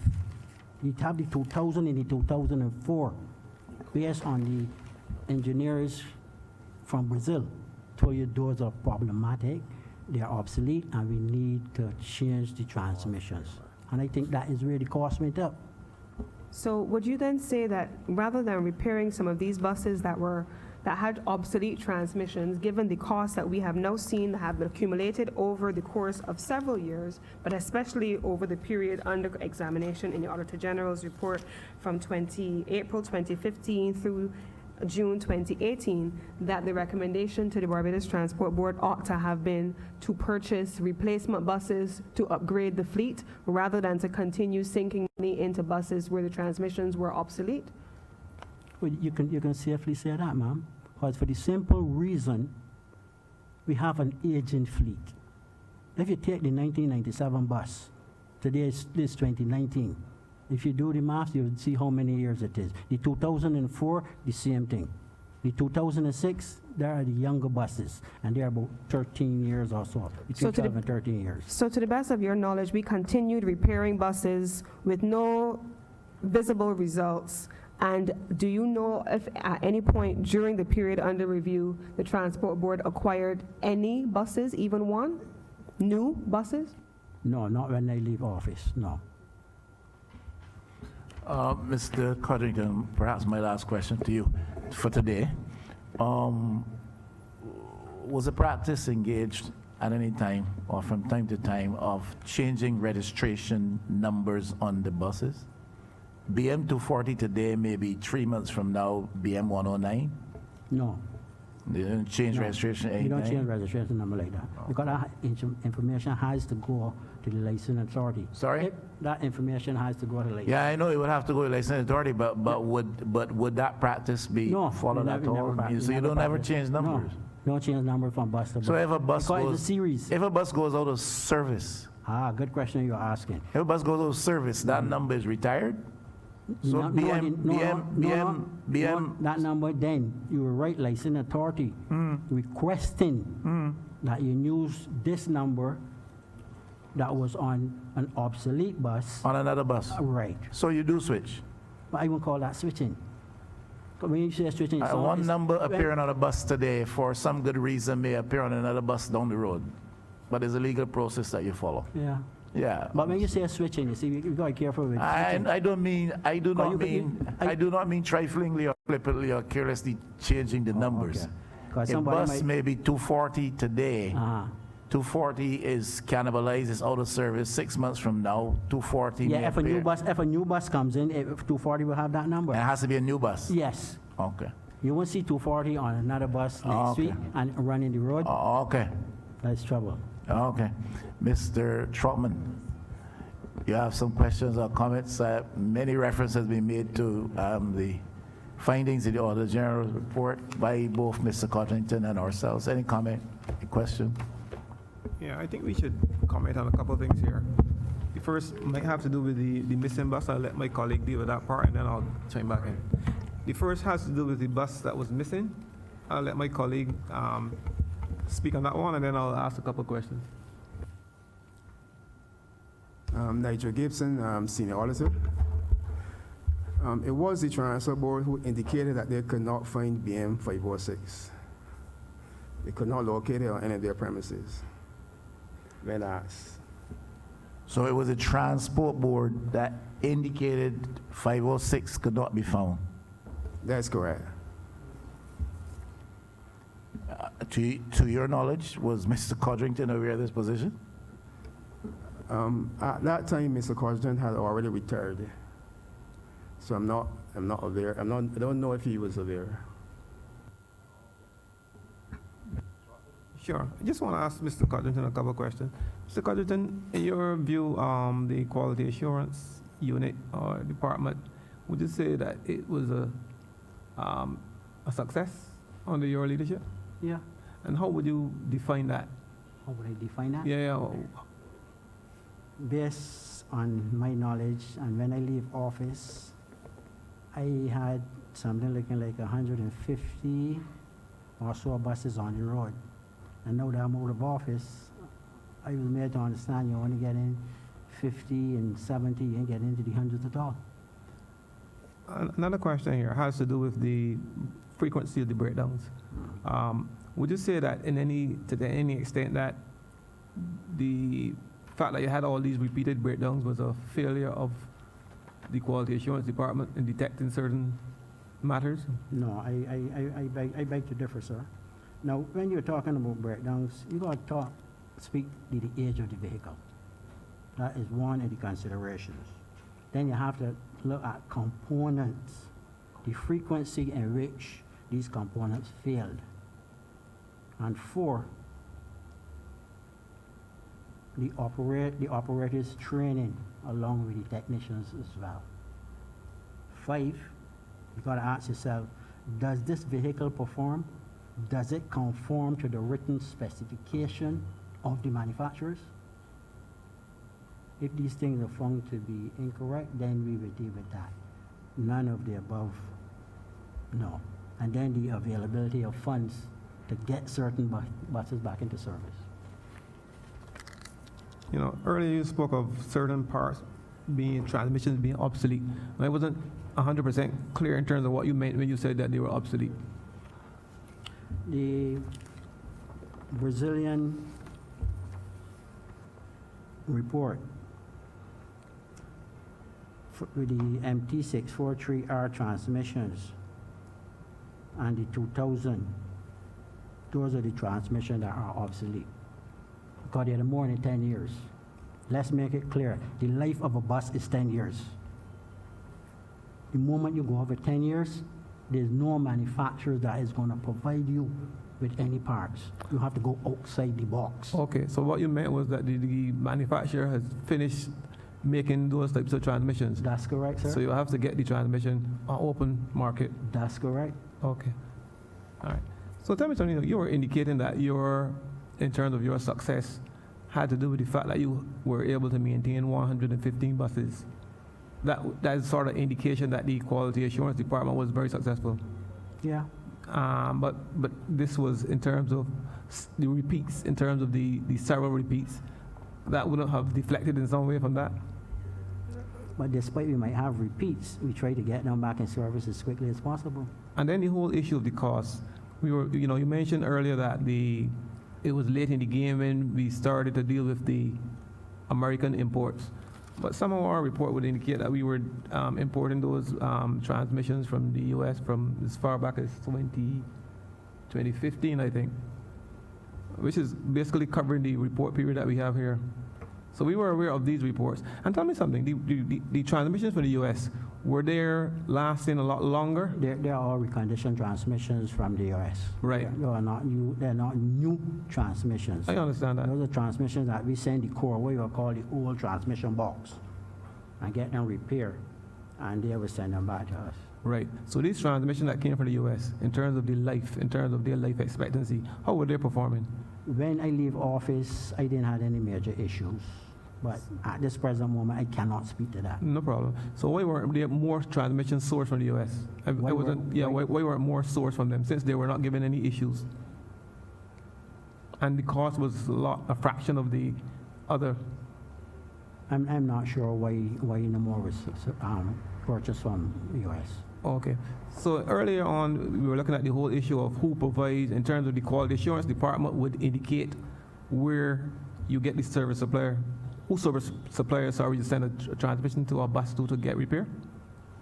Who are the service providers for the transmissions? Okay, first of all, were there a limited amount of people who were service providers approved by the board, or? Yeah. Right, okay. So they only had a limited, so whatever you order had to fall in line with that group? Yeah, Right. that the board But you had recommended. leeway in terms of who you could send the bus to be repaired? Give me that again? The quality assurance? Yeah. Right. It was up to you then to choose one of the amongst those people who pre-qualified, or however they came to be. Yeah, unless I get further directions from the board. Okay, so the quality assurance department would make that determination in terms of where a bus goes. Right. Yeah. Right. But then you might get another call days after saying, don't send more buses, send buses to XYZ, and you will have to comply. Fair enough. Tell me something, in terms of the duplicate payments issue. What was I'm not too sure I heard what was your view on that one in terms of how it happened. Now, this duplicate payment, and I heard about over invoice. There's a system we have called the Meridian system. Yeah, we understand that. All that information is captured in the system. If the clerk saw an invoice coming for BM 10, not BM 10, because BM 10 is BM 3 or BM 261, which is a 2006 bus. And they check the system and they see that it had invoice for today's the 25th, and then it had one on the 28th. The system will flag that, and then they would notify me, and it's there, and then the action will be taken. If that does not apply, that means the system failing us.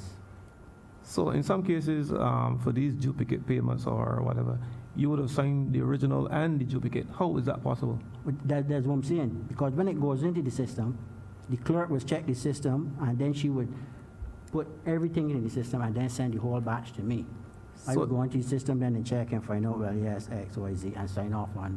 So you're saying the clerk primarily was responsible for any, Entering that in the system, yeah. or if there was a duplication, Yeah. it would be the clerk that would more be responsible, not necessarily the Yeah, but quality the assurance. Meridian system should flag it. That's why I'm saying I don't know if the system is not functioning as should, but the clerk is the first person who would alert that, yeah. How would you respond to this? And this is a commentary from the Transport Board. The internal auditor investigated the causes of this deficiency, and it was evidence that the quality assurance manager and the quality assurance officer circumvented standard operating procedures within the quality assurance department. When you say circumvent certain operating procedure, no, that's not clear. And and that the finance department did not verify the physical invoices to the magnetic subledger information before payment. Yeah, that's not clear to me. You don't think that you were, or your quality assurance department circumvented any standard operating procedure? No, not to my knowledge. Not to my knowledge. Right. So in terms of rectifying it so that such a situation won't occur, it would have to be, you were saying, the clerk. Yeah. What would you have to do to ensure that this doesn't reoccur? What you have to do, the accounts department, if they find something like that, they will send it back to quality assurance. Quality assurance will check the system. And if that is the case, then it should go to the quality assurance head. Then he will write the general manager and the financial controller then, outlining what he found within the system and an invoice coming for X, Y, Z that is incorrect. And that invoice would not be paid. A couple other questions. In terms of the fleet manager and his report, he mentioned engine failure. What is considered as an engine failure? What's considered? As an engine failure, that you had, within a specified period, you had like 360 engine failures. What do you consider as an engine failure? Or what is considered as an engine failure? I'm not hearing you clearly, you know. I'm asking what is considered as an engine failure. Or the engine failure could be as a result of the belts coming off. Could be as a result of. The belts. Okay. Now, the engine carries 6 belts. If one of the belts fly off, it would run off the other belts. The operator continues to drive the bus, and then the gauge goes up. When the gauge goes up at 100 degrees C, then he stops the bus. And that's when the damage is already done. If you don't catch it just in time, that engine is, that they call it engine failure. So tell me something, for engine failures, does this result in the engine have to be replaced or repaired? Yeah. Replaced or repaired? It all depends on the magnitude of the damage. Okay. All right. And just one final question has to do with the transmission and the ones that Mr. Braffett last time in his testimony, he indicated that his transmissions were different from the other transmission. I think the R or something like that. 2000, 2004. They were different? Yeah, those are the same ones you're speaking of. Different from the ones that you brought in from the United States? Yeah, that's what I'm saying. Okay, because they went for a different series, you mean? Correct. Okay. And that is what the engineer from Mercedes sent to us. Okay, so the ones with the R were related to which? The 2000 and the 2004 R. Right. Right? Right. Those are the problematic ones. So those are the ones that you were using over and over again? Yeah. Right. And So when did you recognize that there was a problem? When did you recognize that the R was a problem? Sir, the very first day that one of those transmission arrived in Barbados. In fact, let's say a bus. It did not get over University Hill. Right. We realized we had problems from there. Right. So you recognize that those particular transmissions were a problem, but yet still we were just changing them over and over again. Does that make any sense? No, but we ain't had the parts of them at the time. No, we didn't have any on the ground that you're going to replace them with. And these are the R's I'm speaking of. Right. So then when we start to divert them from the R's, we bring in the MT643, that is in the 1997, we start to then place them with the R's, we start to get results. Right. And that's where we were going there. All right, Mr. Cudgett. Chair, no further questions. Thank you, Mr. Trotman. Just one last question, perhaps, today. You're surprised to hear the Auditor General's office, as represented by Mr. Nigel Gibson. The Transport Board said to them, we know nothing as to the whereabouts of BM 506. That surprises you? Yeah, that surprised me, Okay. because 506 was at Mangrove. And this audit was done before the retirement, before your retirement, After, after your retirement? So just this- before I retired, he came to my office, and I think I told him that I'd be soon be returned, but we never went into details of anything else. Okay. But probably if somebody called me and asked me about 506, I would have told them where 506 is. Okay. Just like I am not. But somebody else should have known where 506 was. It can't only be, Well, that's what I'm saying, 506 is at Mangrove. Sorry? So 506 is at Mangrove, so you can. yeah, but somebody else must know. It can't only be you, especially if you're in retirement. No, but it's not if they call me, I just speaking literally, but it was there. Okay. The board secretary knew of the information. All right. We'll see what the documents say. You've promised us some documents. We get them within the week, right? Several I can give you- documents, I can give- including those with reference to 506 Yeah, I can give you the one for 506. and correspondence the you one- sent to the board and stuff like that. Yeah, I would try to get those. All right. So we'd anticipate them within the week. But I want these three to be copied now and get back to me. That can be facilitated as well. Right, and I would, We may have to have you back here. You're traveling on the 15th. yeah, 2 weeks. Likely the 9th, but it will not be after the 15th, I assure you. For the 15th, I won't be here. Well, it will not be after the 15th because they are into Christmas. Oh, okay. Yes, Mr. Trump. Yeah, Mr. Congressman, just a question for you. In terms of the inventory of all the buses, which section of the Transport Board would be responsible for keeping an inventory of all buses and making sure that inventory is up to date? Quality assurance?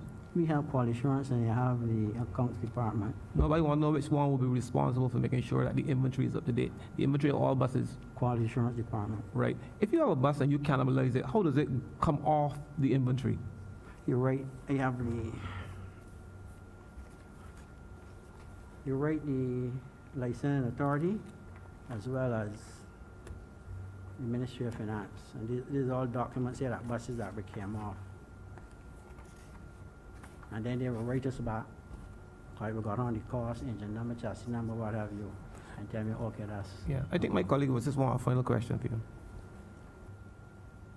Is that list, The clerks won't got these documents, of course not. is that list the list of unserviceable buses that would have Yeah. been? Does that include BM 506? No, because we didn't call in the surveyor team for that yet, no. But it has been sold. Yeah, and that can happen. That's the only one, yeah. 'Cause I was given the directives to go ahead and sell that, so to speak, yeah. But the process is that you have to call in the board of survey first.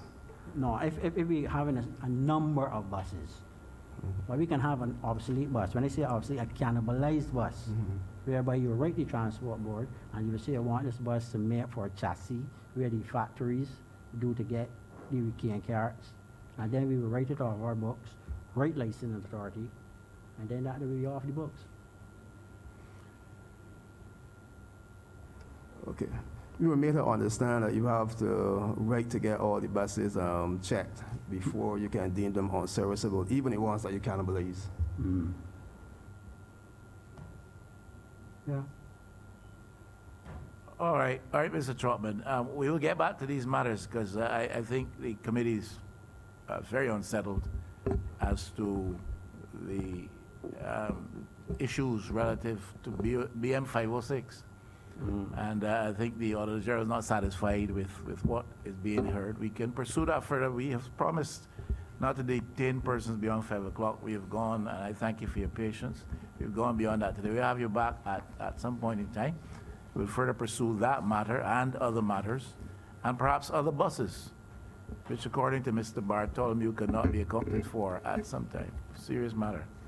I want to thank you for coming. Thank Mr. thank you as Trotman, well. the staff, the Parliament staff, and members of the committee. We're adjourned for the day. We can set the table, stay there.